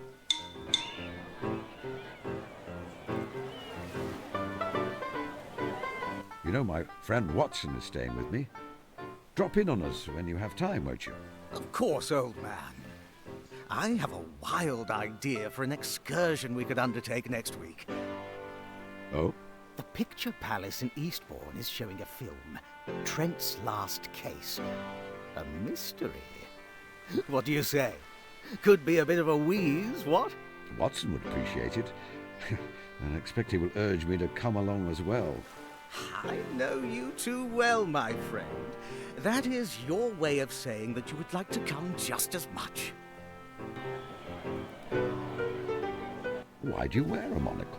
I've always wondered, since you clearly have perfect eyesight. I feel it gives me a sense of authority. If you wear a monocle, people assume you must be someone important.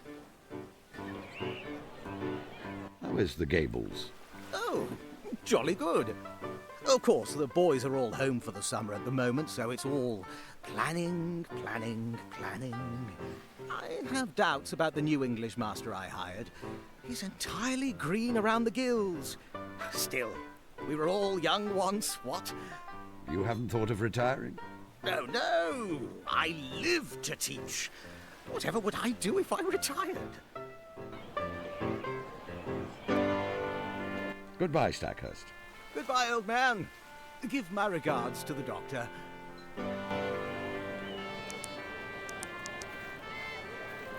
From the size and style, I would suggest they belong to a boy of around 14 or 15.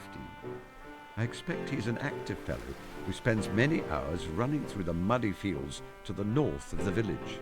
Swift of foot, but clumsy with his hands.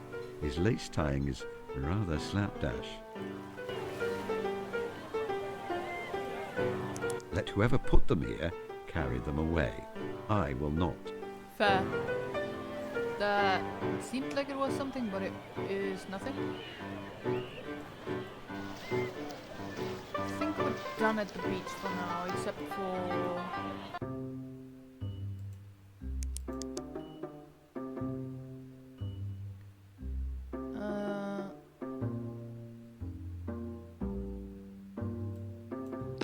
No, I do not think that connection will help.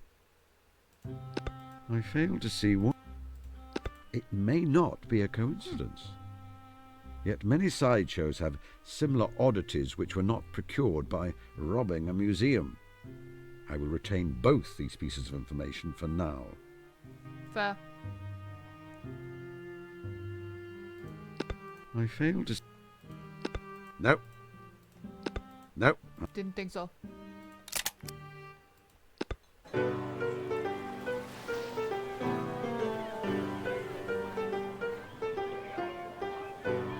I don't think Sherlock is very good at beach. He is no Ken, that is for sure.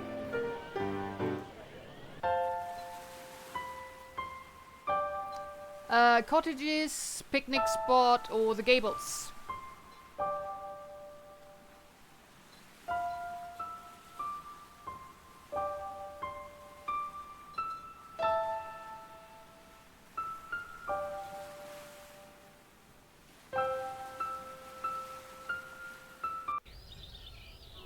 Cottages it is. Oh, the washing. Mrs. Kumar is washing some sheets. If I were to make a close study of them, I might be able to find out all kinds of details about her personal life. And I believe that would be a waste of time. And Watson would chide me for being rude. Can't have that. I would rather not steal her washing. She is a good neighbour, and it would upset her.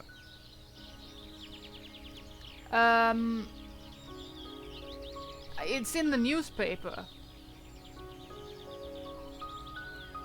If he doesn't know about that, he is very bad at his job. Gardening. The earth is disturbed all along the front of the house.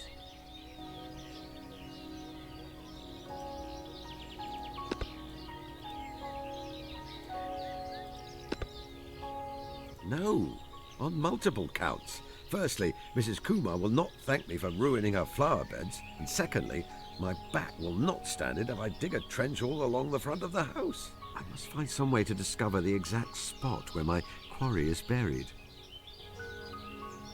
Okay.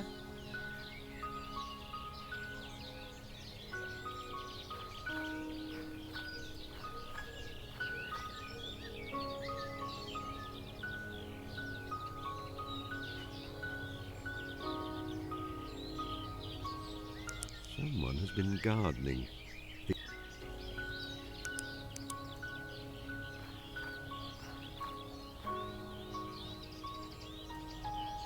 It is a... I suppose you're expecting me to say something more involved than that, mentioning the state of the paintwork and small scratches and so forth. Very well. It is ill-maintained and someone has forced it with a jimmy in the recent past. I would suggest that the house was abandoned for a long time and that the current resident is a squatter. The animals were stolen and then that lady glued them together for making a mermaid, right?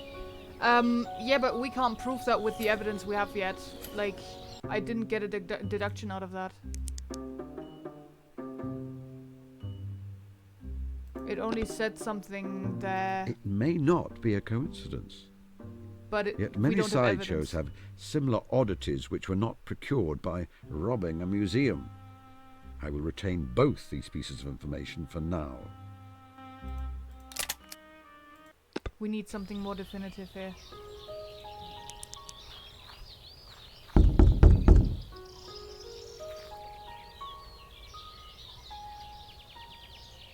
What do you want? I thought I would welcome you to the neighborhood. I thought I would welcome you to the neighborhood. This house has been empty many years, and now it is not. I must assume you've recently moved in. Excuse me, but I'm very busy. What a delightful fellow. That seemed familiar, but I couldn't place it. Maybe Pip? Gladwin? Hello? Is anyone there? No response. Maybe, but I don't know.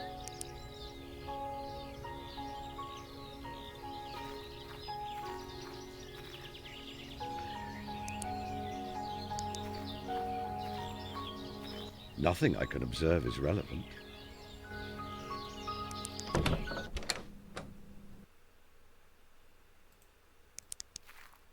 Aha, what's this in here? A large amount of coarse fur or hair. I will take a small sample with me. Sure. Mr. Holmes, why did you take that? Call it scientific curiosity, Mrs. Kumar.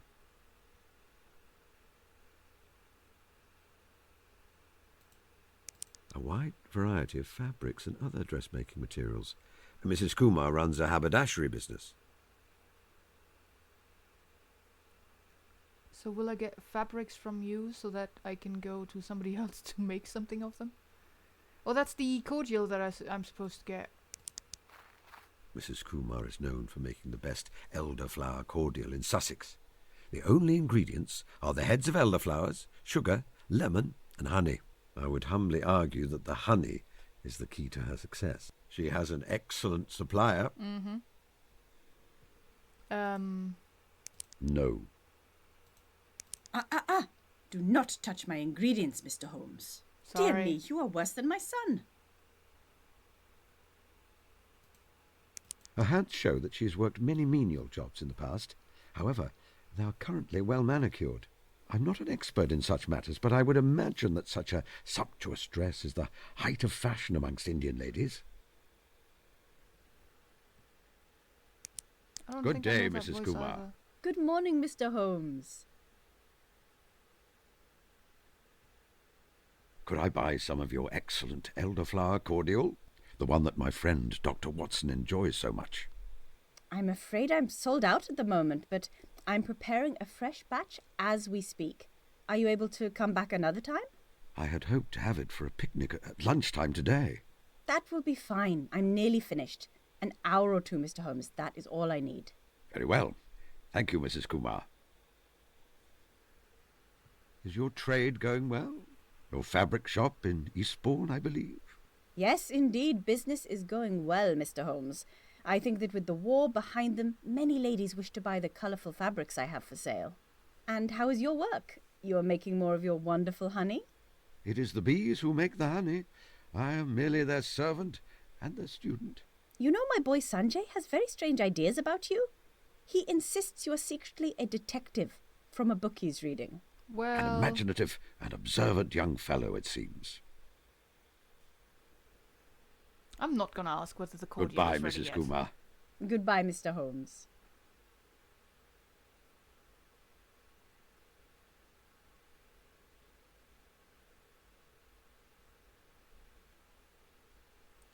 That seems to be it for this place as well. For now.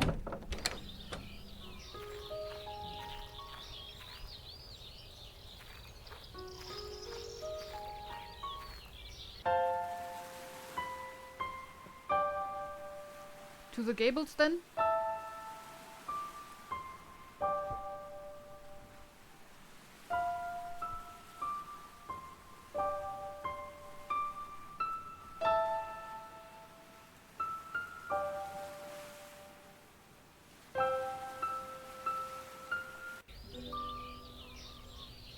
Oh, that would be Tilda. And the jam jar. I think I need that for the honey.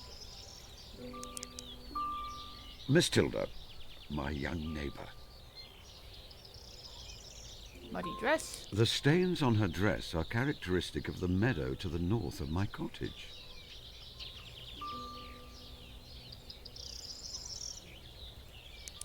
The dirt under the fingernail suggests she has been digging. Hmm. There are no calluses of the kind I would associate with daily piano practice. Her flower crown is made from the yellow yarrow which grows to the north of my cottage.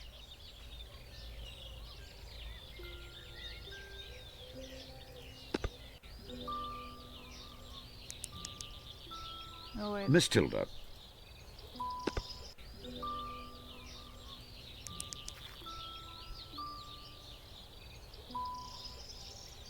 Would you like me to teach you how I harvest honey? Yes, please, Mr. Holmes. I want to be a beekeeper when I grow up. I thought you wanted to be a fisherman when you grow up. That was last week. Very well. First, I put on my protective hat and gloves. The bees are not generally aggressive, but I wish to avoid direct Yeah, contact. I think so. Then I use a smoker to make the bees calm. Only a little. I do not wish to cause them distress. Inside the hives, there are wooden frames that hold the honeycombs, where the bees store their honey. When I see that a frame is full, I remove it from the hive. I scrape away the protective wax which the bees have made. I then place the frame in my extractor. This spins the frame and causes the honey to fall away. I can then filter the honey and put it in jars or bottles, ready to be... Yummy. Yeah, that's definitely calliope. May I have that jam jar? May I have that jam jar? Sorry, Mr. Holmes. I need the jam jar. It's very, very important. When I catch a newt, I need to put it in there so I can take it home to the tank where it's going to live. I see. That is important. I would not want to deprive you of your newt. If I were to find you some kind of specimen of natural history which is more interesting than a newt, would you surrender the jam jar to me? Better than a newt? That sounds very tricky. I enjoy a challenge. You're on. I see you spend the morning in the North Meadow. I see you spent the morning in the North Meadow. Yes, I made a flower crown. And there's a badger set there. I want to go back after dark and wait to see them come out. But Auntie won't let me on my own. Perhaps you would permit me to take you. If you do not object to the presence of an old man who's not quite as adept at crouching in the dark for hours as he used to be. Well, that would be wonderful, Mr. Holmes. Mr. Holmes? Yes, Miss Tilda. Are you magic? No. No. As I think we have discussed before, I simply make deductions based on observations. I don't know. I still think you might be magic. Aww. You have been neglecting your piano practice. Someone who practices the piano daily develops a very distinctive musculature in their hands, which you do not have. I don't like playing the smelly old piano. I want to study plants and animals when I grow up, not be a musician. I felt the same way as a boy. All the same, it is good to be able to play an instrument. I think you will be pleased if you persevere. Tilda, do you remember your parents? Not much. I was little when they died. Yes, I quite understand. Are you an orphan like me, Mr. Holmes? In a sense, my parents have both died. So don't you have any family at all? I have an older brother. He lives in London. I wish I had a big brother. But Tilda, you have your Aunt Violet. She loves you dearly. It is also possible to make family of your own choosing. Yes. Dr. Watson and I are not related by blood, but we have been as close as two people can be for many decades. Then, may I choose you to be in my family? Aww. If you wish.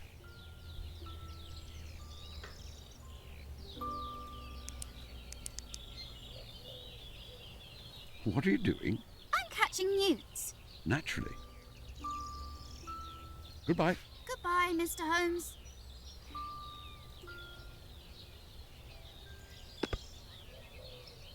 Would you like this flower, Miss Tilda? You could add it to your flower crown. Ah, thank you.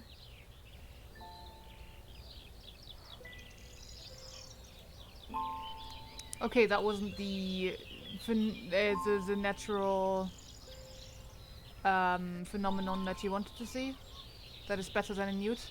Didn't think so. An old country seat put to a new purpose. Now Yeah. it is Harold Stackhurst's well-known coaching establishment. A score of young fellows are there, preparing for various professions, with a staff of several masters. It will be empty until Michaelmas. I am not shouting at a distant building. Why not? Use it how, precisely? I don't know. Pick it up. I am not Heracles, you know. I am not Heracles, you know. Pick up the building, Holmes. If you don't want to go closer to it.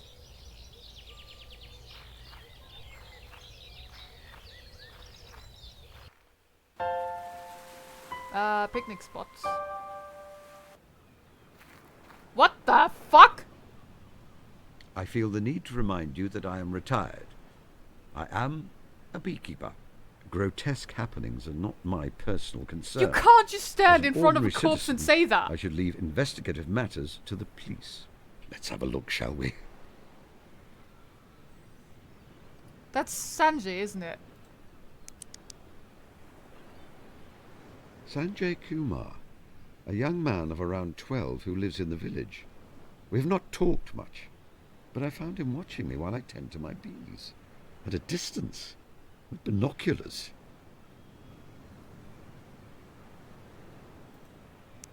The knife has been sawn off at the end and blunted, so that it may appear to be thrust into the boy's chest. Yeah, maybe. This is a very old trick. Mycroft played it on me once. As for the blood, it is bright red paint. Okay, so you're being a little shit. A familiar shade of red buckram, and I see the top of the first line of the title. Mm-hmm. The Adventures of Sherlock Holmes by Dr. John H. Watson, I believe. Yeah, I also noticed a deerstalker. He is very obviously breathing, quite heavily in fact. A style of hat which is a good 40 years out of fashion. Strange thing for a young boy to wear, especially in such warm weather.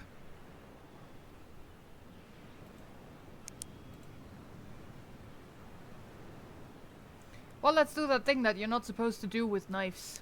And get paint on my clean clothes. Fair enough. Can I poke you? Excuse me, young man, what are you doing? Other than being a nuisance? No reply. I could pick up the entire boy, face and all, and strain my back in the process, but I will not.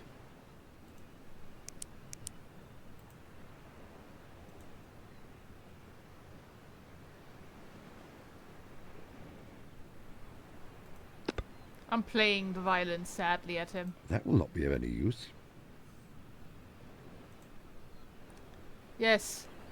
For ruining that sweater, she will definitely be mad at you. Also probably for faking your death. A raucous crowd is utterly ruining both the pleasant view and the peaceful atmosphere. Suspicious footprints. They are very light, shallow footprints for the size. The gait is strange, without much weight on the heel.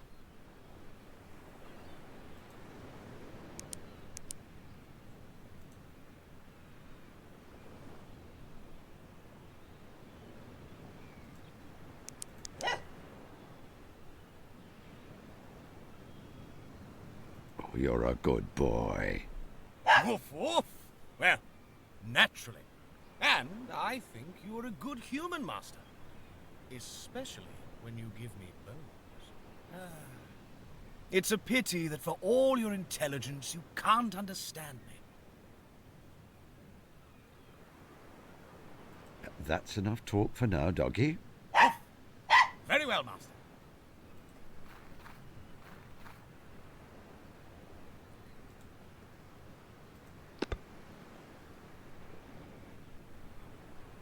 Threaten him by burying him to make him stop? No. How do I get you to admit that you're not dead, dude? Watson would advise me that my back will not appreciate the strain.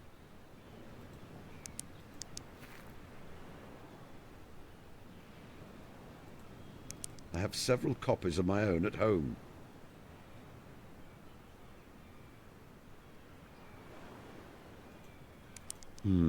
I don't think so.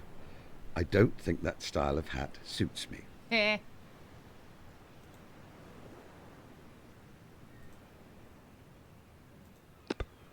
Alright.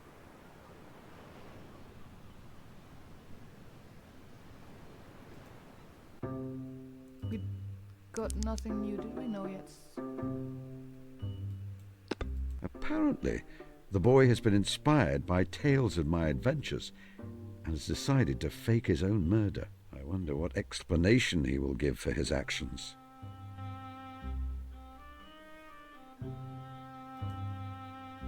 My neighbor Sanjay has been inspired by tales of my adventures and has decided to fake his own murder using paint and the trick knife. Can I now talk to him? Young man, can you hear me?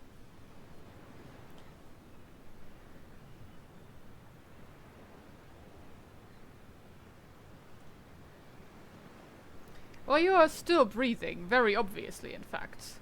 Well, you are still breathing. Very obviously, in fact. What are you doing, young man? You will not talk to me then. You've been inspired by the work of my friend Watson to stage your own murder. Might I ask why?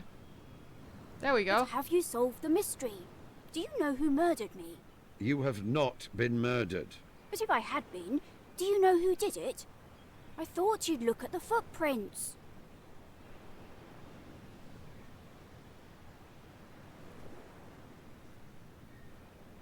I refuse to play along with this ridiculous game. I have looked at the footprints. Why are you wearing that hat?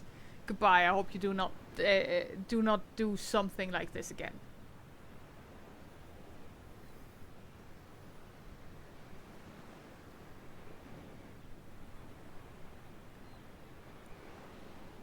Why are you wearing that hat? Why are you wearing that hat? Well, because I really admire you, and it's like yours. Your famous hat. I was not aware that I had a famous hat. But of course you do. You wear a deerstalker all the time. I may have worn one on a countryside excursion when they were fashionable, but I would hardly say that I wore one all the time. Oh. That's mostly the movies, I think.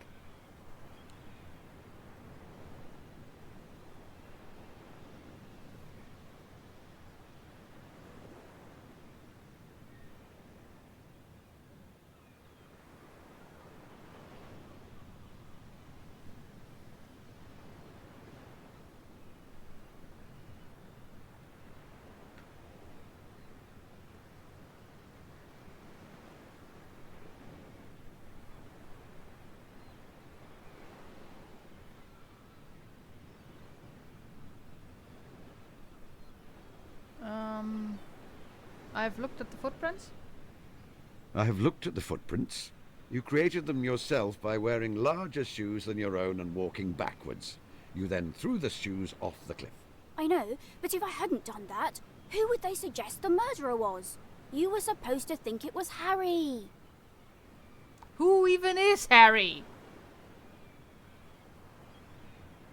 Oh, the Deerstalker was actually a book illustration thing. Oh yeah, that could be.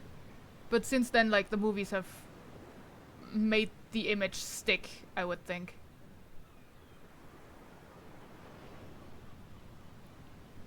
Who is Harry? Who is Harry? Don't you know? He's Harry. He's in the year above me at school. And you wish to frame him for your murder? No, not really. I didn't want him to be hanged or anything. Good. Well, that is gratifying. It's just he's always mean to me, so I thought I'd get back at him. You weren't fooled at all? No. Oh. It is not kind to pretend to be dead or dying. I'm afraid you made several elementary errors in your scheme. Oh, goodbye.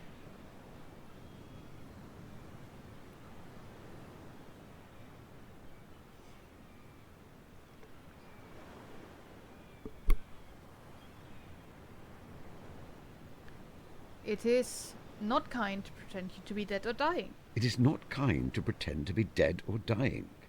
But you pretended to be dead in the empty house. Even Dr. Watson didn't know you were actually alive. Yes, to my shame. And you pretended to be dying in the adventure of the dying detective. Watson thought you were going to die of a horrible tropical disease. It seemed necessary at the time. And you exaggerated your injuries in the illustrious client. When he heard, Watson ran to Baker Street, scared you had died. And he hasn't even mentioned the Reichenbach fall thing. And you faked having a yet. fainting fit in the Reigate Squires. You'd been ill before that, so Watson thought you'd relapsed. Mm-hmm. And you faked having a sprained ankle in the Priory School. I have done many things in my life which I regret, and which you should not try to emulate. Besides, Watson exaggerates sometimes. You mean it didn't really happen like that? Watson wrote them as stories for entertainment, not factual accounts.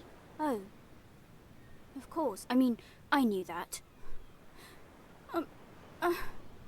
I'm sorry I bothered you, Mr. Holmes.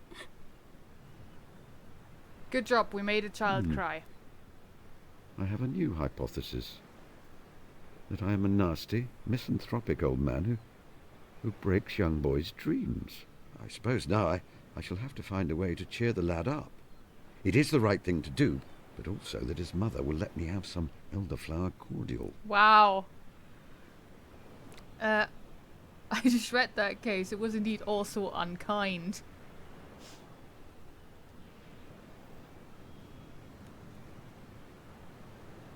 Well, pretending to be murdered is a lot. It is. And Sherlock has done it. A lot.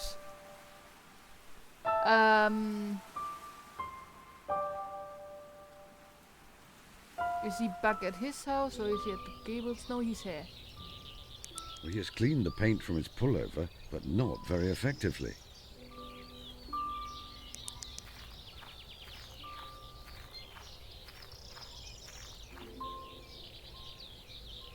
Let's apologize. I wanted to apologize to you, Sanjay. You put a great deal of thought and effort into staging your murder on the cliff tops for my benefit, and I was not appreciative. Oh, that's all right, Mr. Holmes. I'm not upset anymore. You're not? No. See, I thought about it, and it's just like what you said to Watson in The Adventure of the Solitary Cyclist. Is that the one with the snake and the bell pull? No, I don't think so. If it makes you feel better, then yes, it's exactly like that situation. What precisely did I say to Watson? Is that the one with the snake and the bell pull? My fave was when he had a puppet and a whole setup to be fake shot though, and then took the place of the puppet to listen to these he was suspecting. What precisely did I say to Watson? What precisely did I say to Watson? You mean you don't remember? I have Everything said a great deal I've of ever things to said? Watson over the past 5 decades. You sent him off to do some investigating on his own, and when he got back, he was hoping you'd congratulate him on doing so well, but instead you said he'd done remarkably badly, and he was sad. Oh, I think I remember Yes. that conversation. It was very I unkind. suppose perhaps I did do that.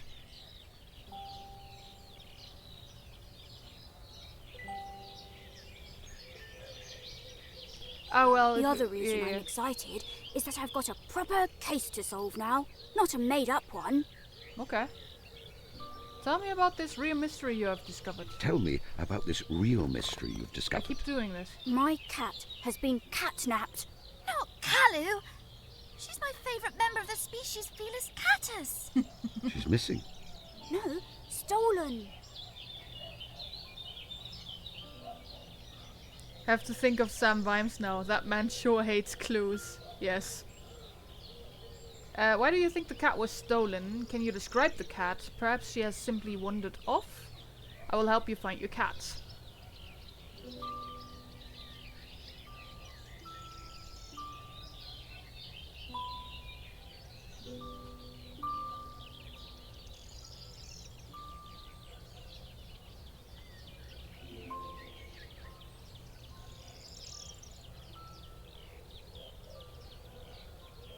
She has been kidnapped.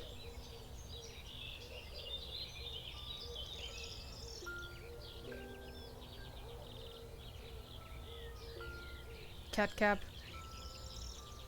Cat sap.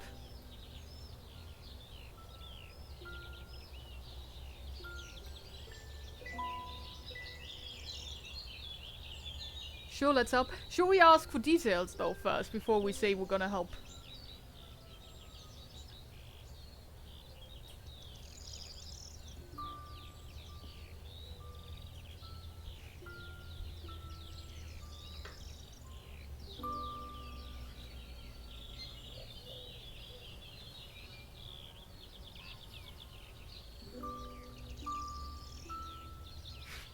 Okay.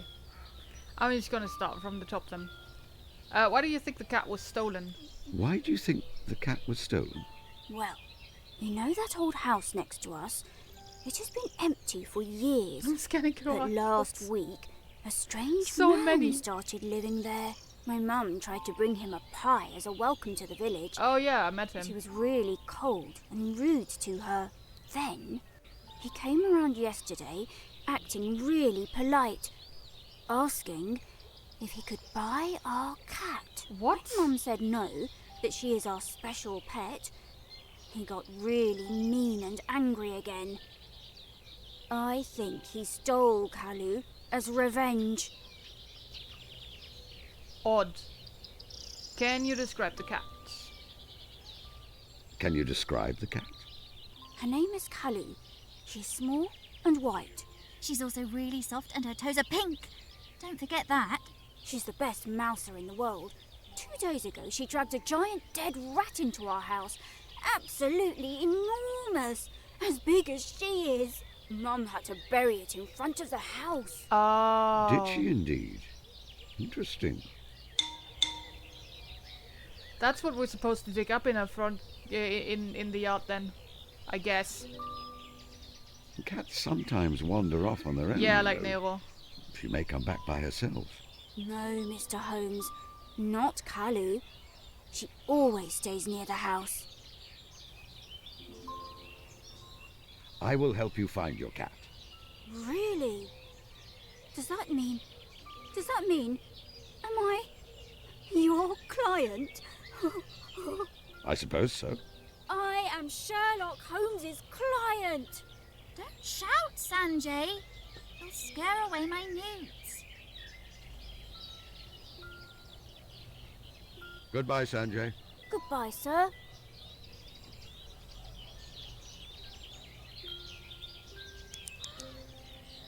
Miss Tilda.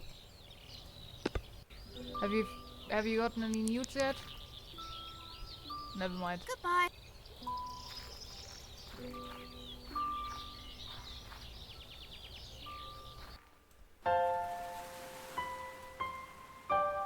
Let's talk to that guy again then. Toby, why are you not coming with me? Doggo?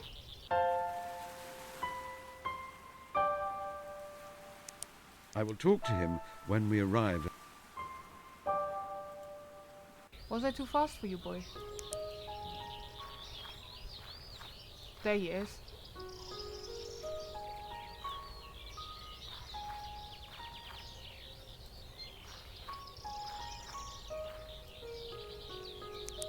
Hello? No response.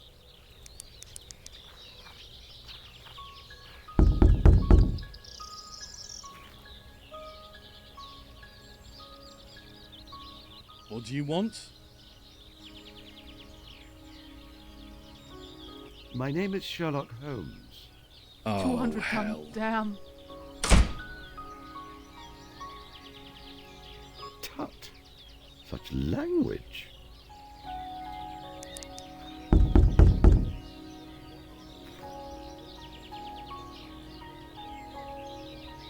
What do you want? What do you think of Fulworth? It's a fine place. Very quiet. The kind of place where folks leave a man alone. Goodbye. Yeah, I think it might be Pip. Such impeccable.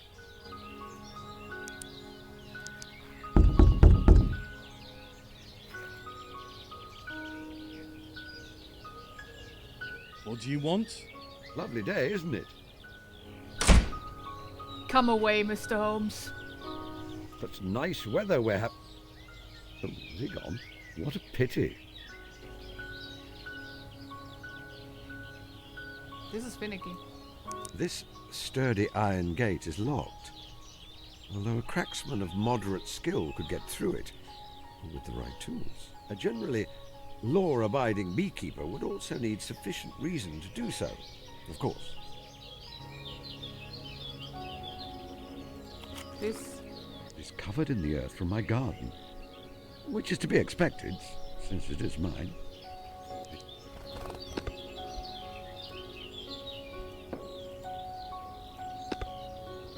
That will not help me.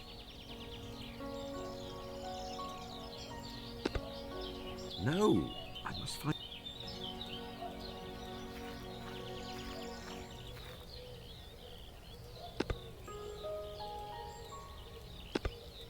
A coarse dark hair from some unknown mammal. It smells of something chemical. Maybe I could use my chemical set on that to see what kind of stuff is on there. Oh yeah, we could also ask the dog what he thinks. Now then, Toby, I would be much obliged if you could turn the Good attention shout. of your prodigious nose to this scrap of fur.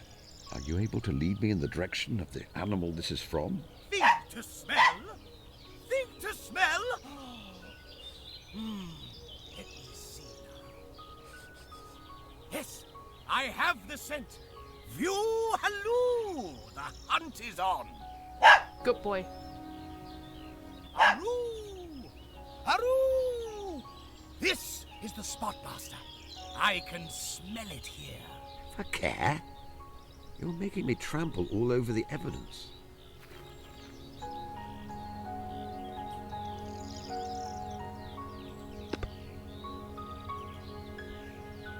Are we going to...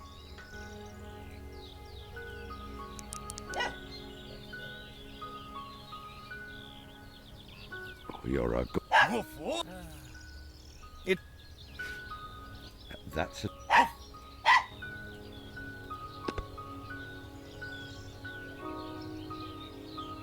Use shovel with the spot Toby sniffed.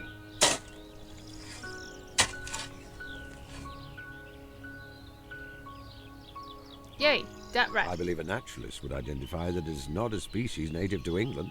It has been taxidermized. The eyes are glass, and there is a place here where the skin is broken, revealing the wood wool inside. I will take this with me. Well, this is definitely more fascinating than a newt, but it also is evidence that I could show the cop. Which means that I'll definitely show it to the girl first.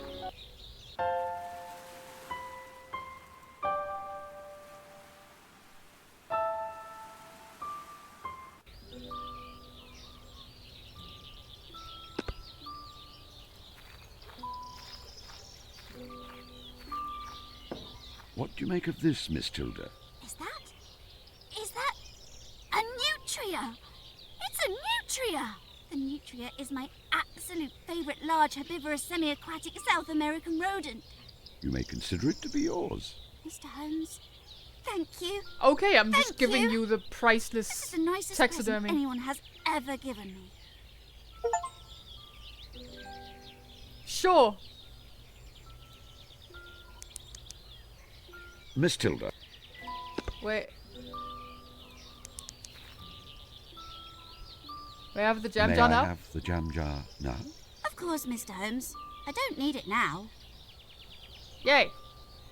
Goodbye. Goodbye, Mr. Holmes.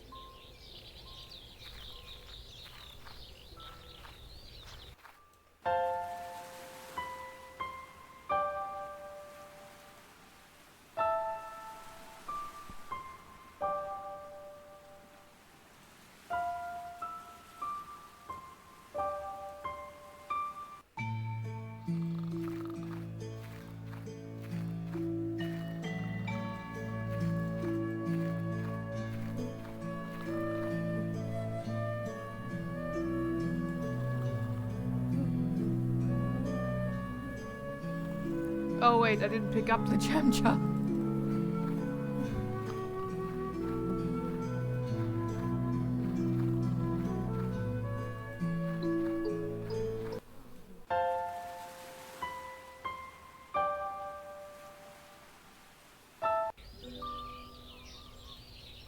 As per our bargain, you will... Yes, Mr. Holmes. I can go newt fishing another time.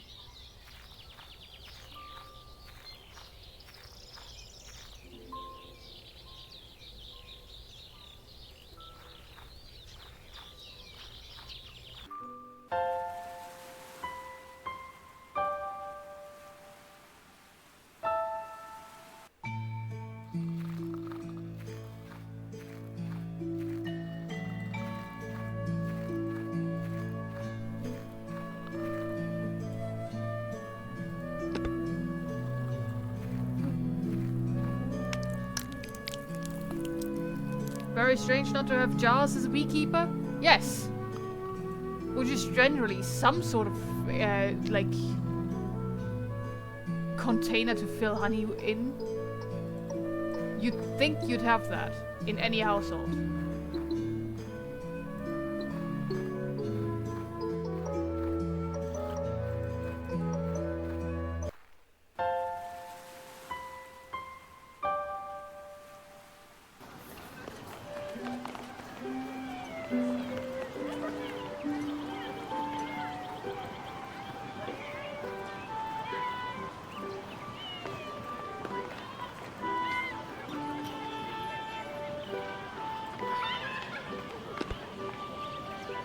Here you are, Mrs. Whitlock.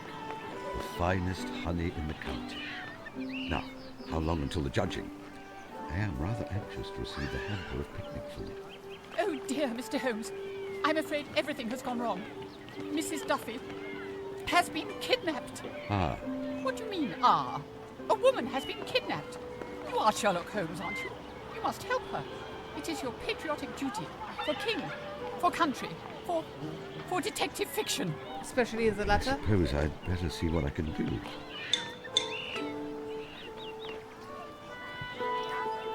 What makes you believe that Mrs. Duffy has been kidnapped? I was just talking to Mrs. Barry. Then I turned round, and this note was pinned to a prize marrow. Mrs. Duffy is unable to attend judging the fate today. Apologies. She could not attend and sent her apologies. What is so strange about that? But why can she not attend? Judging our fate is such a treat. If she is ill or indisposed, why deliver her message in such a strange way? Who placed the note there? Well, I admit that there may be some points of interest in the matter. When did you see Mrs. Duffy last? I haven't seen her at all. I don't even know what she looks like. Of course. Is Mrs. Duffy a cat? What will you do if Mrs. Duffy does not come back? I'm not certain. I suppose I'd have to find some other person of note to judge the fate instead. If the need is dire, I suppose I could step in. My fame is not what it was, but I was quite notable in my time, thanks to the illumination of my biographer. Oh, would you, Mr. Holmes? Of course, if you are the judge, you'll have to retract your entry from the honey competition. What? But I am able to be objective about this. Sure. I will award the prize to the best honey, be it my own or someone else's. I'm sure, Mr. Holmes. However, paragraph 8, subsection D of the Fate Rules makes this very clear.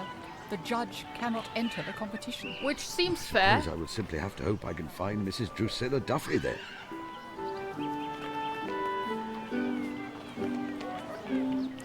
My friend, Dr. Watson, could judge your fate. He's a best-selling writer and a celebrity in his own right. And if he is judge, I can enter my honey and win the picnic hamper. I'm afraid not, Mr. Holmes. Paragraph 8, subsection E of the Fate Rules says that the judge's household cannot enter either. Household? He's only staying with me temporarily. Uh-huh. At least that seems to be his plan. I have hopes. Very well, then I will find another solution. Any news about Mrs. Duffy? No, Mr. Holmes. Not a peep. Goodbye, Mrs. Whitlock.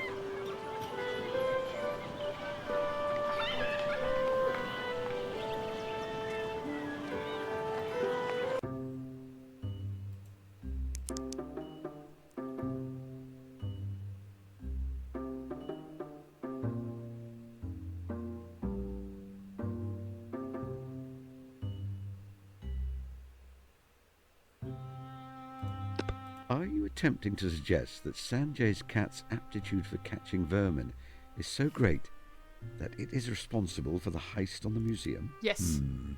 I do not think so, my friend. No, I do not. No, Could it be that the cat discovered one of the taxidermy specimens which was stolen from the museum? I would only know for certain if I could locate the remains of the animal. Which I did.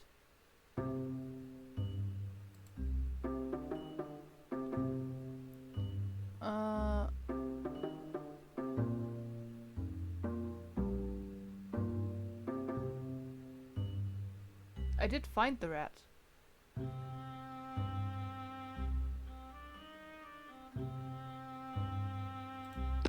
It seems that Drusilla Duffy, the mystery writer, is in disguise as a humble flower seller, for reasons unknown.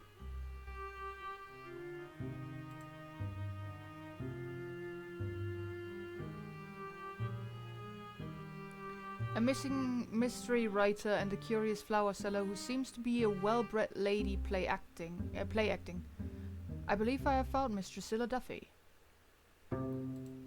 No. Didn't think so. No.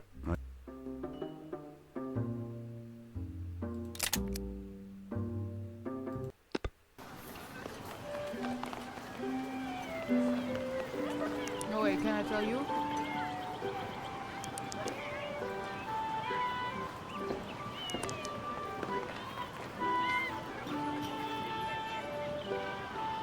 Goodbye.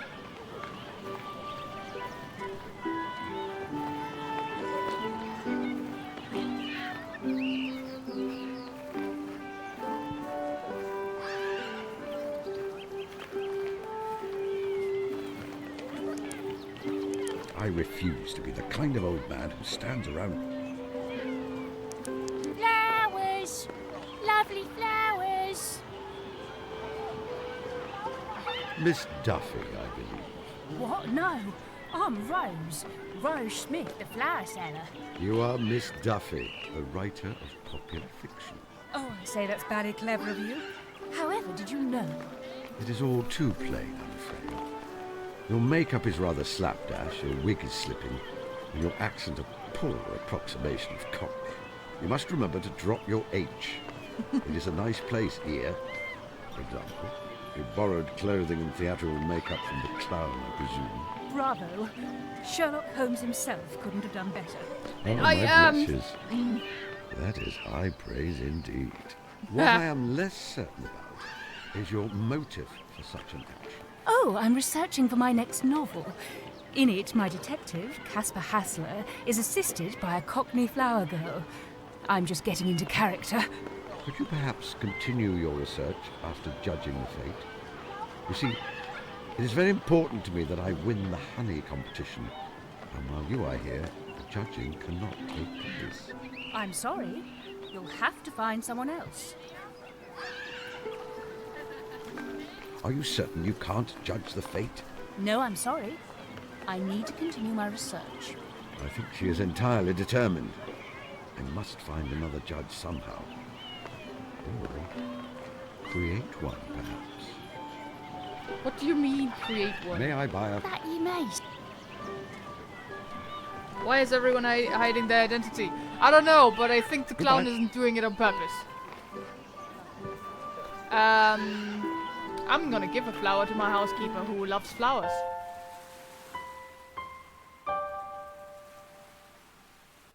Just to see what happens.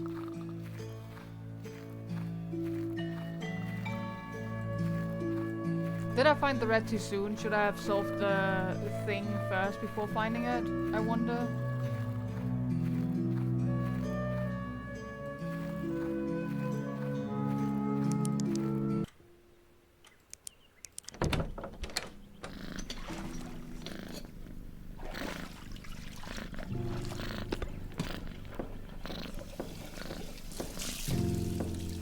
This is a present for you.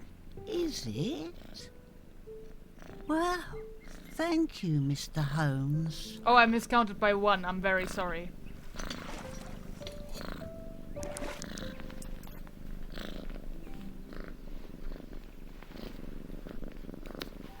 Martha, where are my lockpicking tools? Martha, where are my lock-picking tools?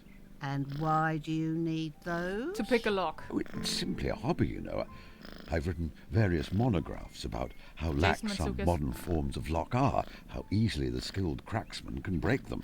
Top drawer of your dresser, Mr. Holmes. Thank you. And should you be clapped in handcuffs and carted away, I wash my hands of the whole affair. Sounds good. Martha, may I borrow something from you? That depends on what the something is, Mr. Holmes. One of your wigs. It would be returned entirely unharmed. I don't know. Oh, very well, Mr. Holmes.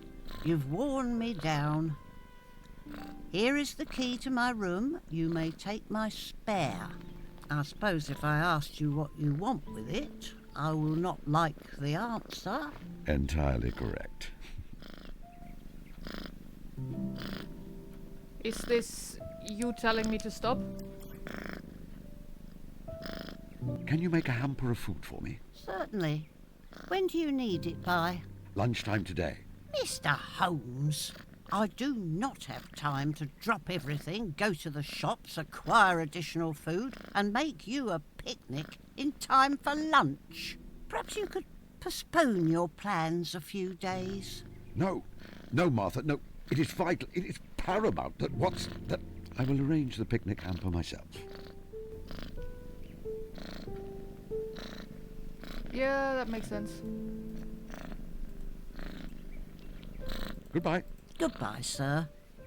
You will keep out of mischief, won't you? God, I love the way she just menacingly says things.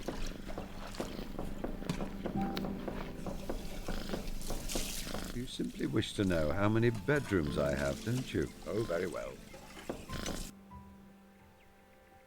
More bullet holes. Yeah, I feel like I'm gonna pick up what is in the rooms and then we can stop. I was bored.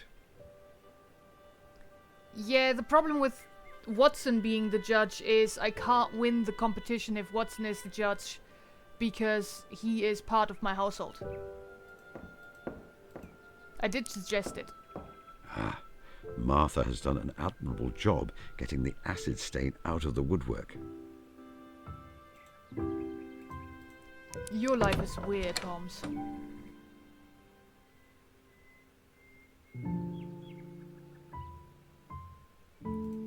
Bottom drawer? There is nothing of use in there, I assure you. Okay, then we pick up the lockpicking set in the top drawer. I presume you would like me to look inside the drawer rather than examine the outside. Thank you. Let me see.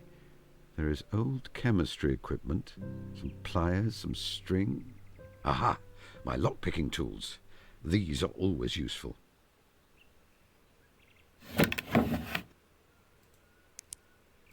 Don't be absurd. This is not my entire laboratory, but a small selection which serves me well for most things. The microscope sees the most use.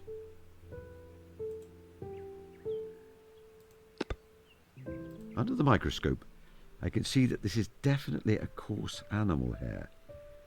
The structure of the medulla and cuticle of hair is highly specific to individual species. But I must confess, I've never made any specific study of the matter.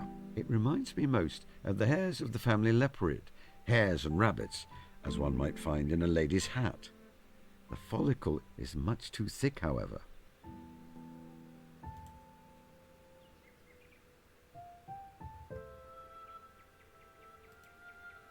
A nefarious cat burglar, known for charming all those around her. A small part of my collection of portraits of celebrated criminals. I removed most of them on leaving Baker Street, but my room would not feel homely without one or two about the place. I thought you retired. Last October, I decided to challenge myself to paint a small painting, one each day throughout the month. I only completed 8 before I became distracted by another project. That sounds about right. Skull. The skull of a gannet. It was a present from Miss Tilda. She found it on the beach. No, it must stay here. It was a present from Miss Tilda, and I wish to keep it.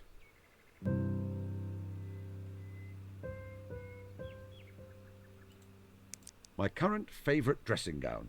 I've had quite a number over the years. I would rather leave it where it is.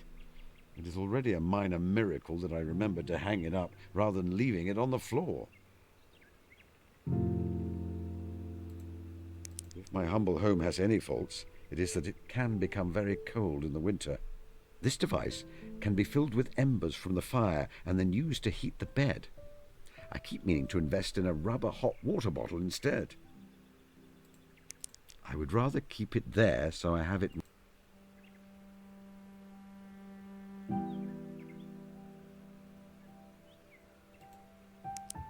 Ah yes, another knife holding up some papers. I keep notes to myself pinned here with a jackknife. Let me see. Throw away mould experiment under bed. Dated to 3 weeks ago. Damn. I may need to add a new note reminding me to warn Martha before she tidies under the bed. Or you could just remove the experiment. And, you know, tidy yourself.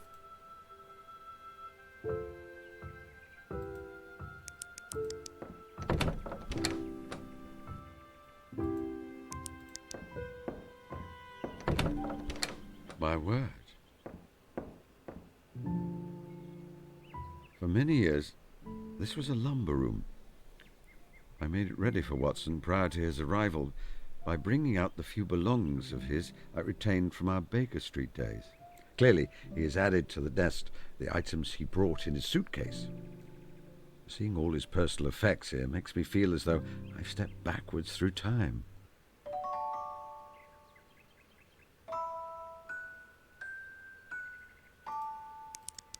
Let me see what Watson has been writing. Aha. It is one of his memoirs about my cases, the affair of Professor Presbury.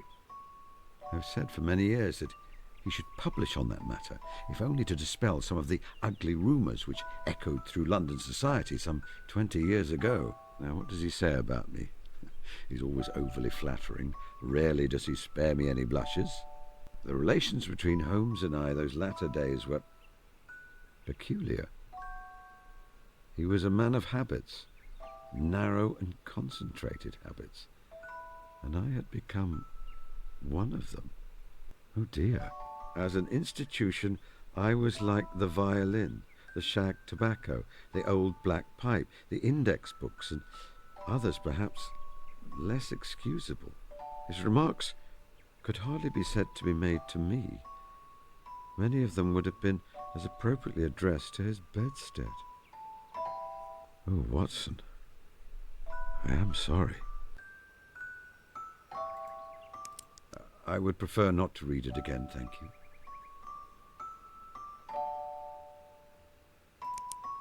There are his service medals. There cannot be a more gallant and brave man than Watson. But he's never been awarded a medal for his gallantry or an order of chivalry. It's part of the reason that I've never accepted a knighthood. The offer never extended to him as well. That, and the idea of being referred to as Sir Sherlock, makes me shudder. Fair. Watson would prefer it remain here, I'm certain. I remember that day. I was convinced that it would be the end of all things.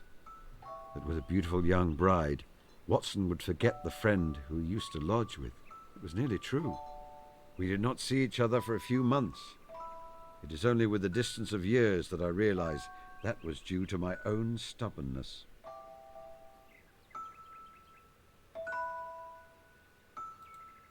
I much prefer this style of stethoscope to the sort that is more like a rigid tube.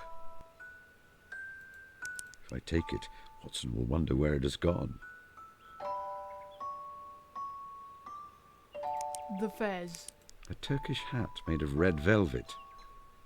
Watson believes it suits him. It does not. No, I refuse to wear it. Firstly, because Watson likes it and would not like me to interfere with his belongings. And secondly, because I would look very silly.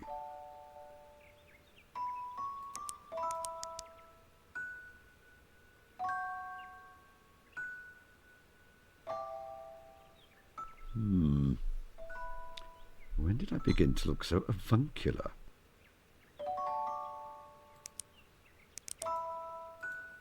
What an odd creature you are, Sherlock Holmes.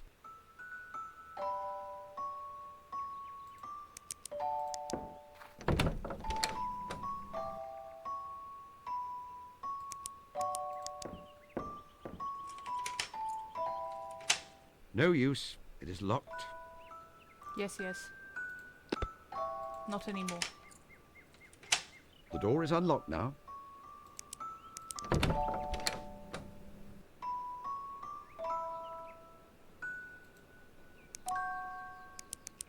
A fine wig, made of real human hair. Martha has several. This is not a complete costume yet.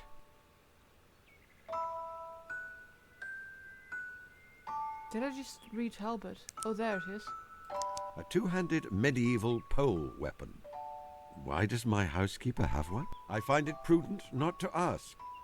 Sounds about right. Even supposing that I'm able to retrieve it, I'm not certain I could wield it. She Also, could. I am a beekeeper. I do not foresee myself having to cleave someone in twain with a medieval axe. A very fine collection of pipes, equal to my own. Take one of her pipes? That would not go well for me, I think.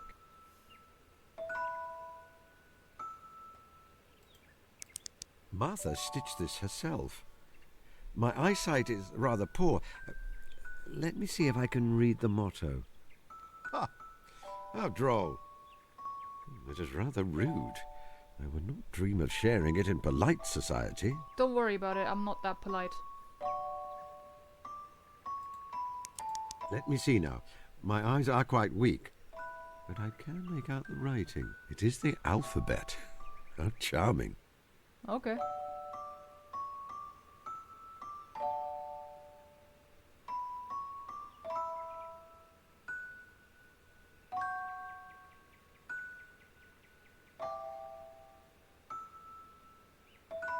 That's it then?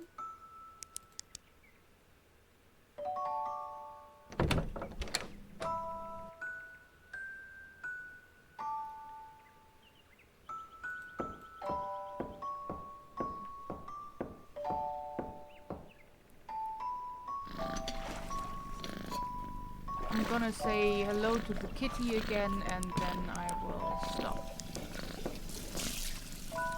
How are you today, Puss? Your studies of the local rodentia are proceeding well? Oh, wait. Hodge, you have a good nose. Take the scent of this fur and track down where it came from. Or remain there sleeping if you wish. You are worse than Mycroft. Worth it. Hodge, who I think I must begrudgingly consider to be my cat. Or else I am her human, and she turned up one day and has not left me at least.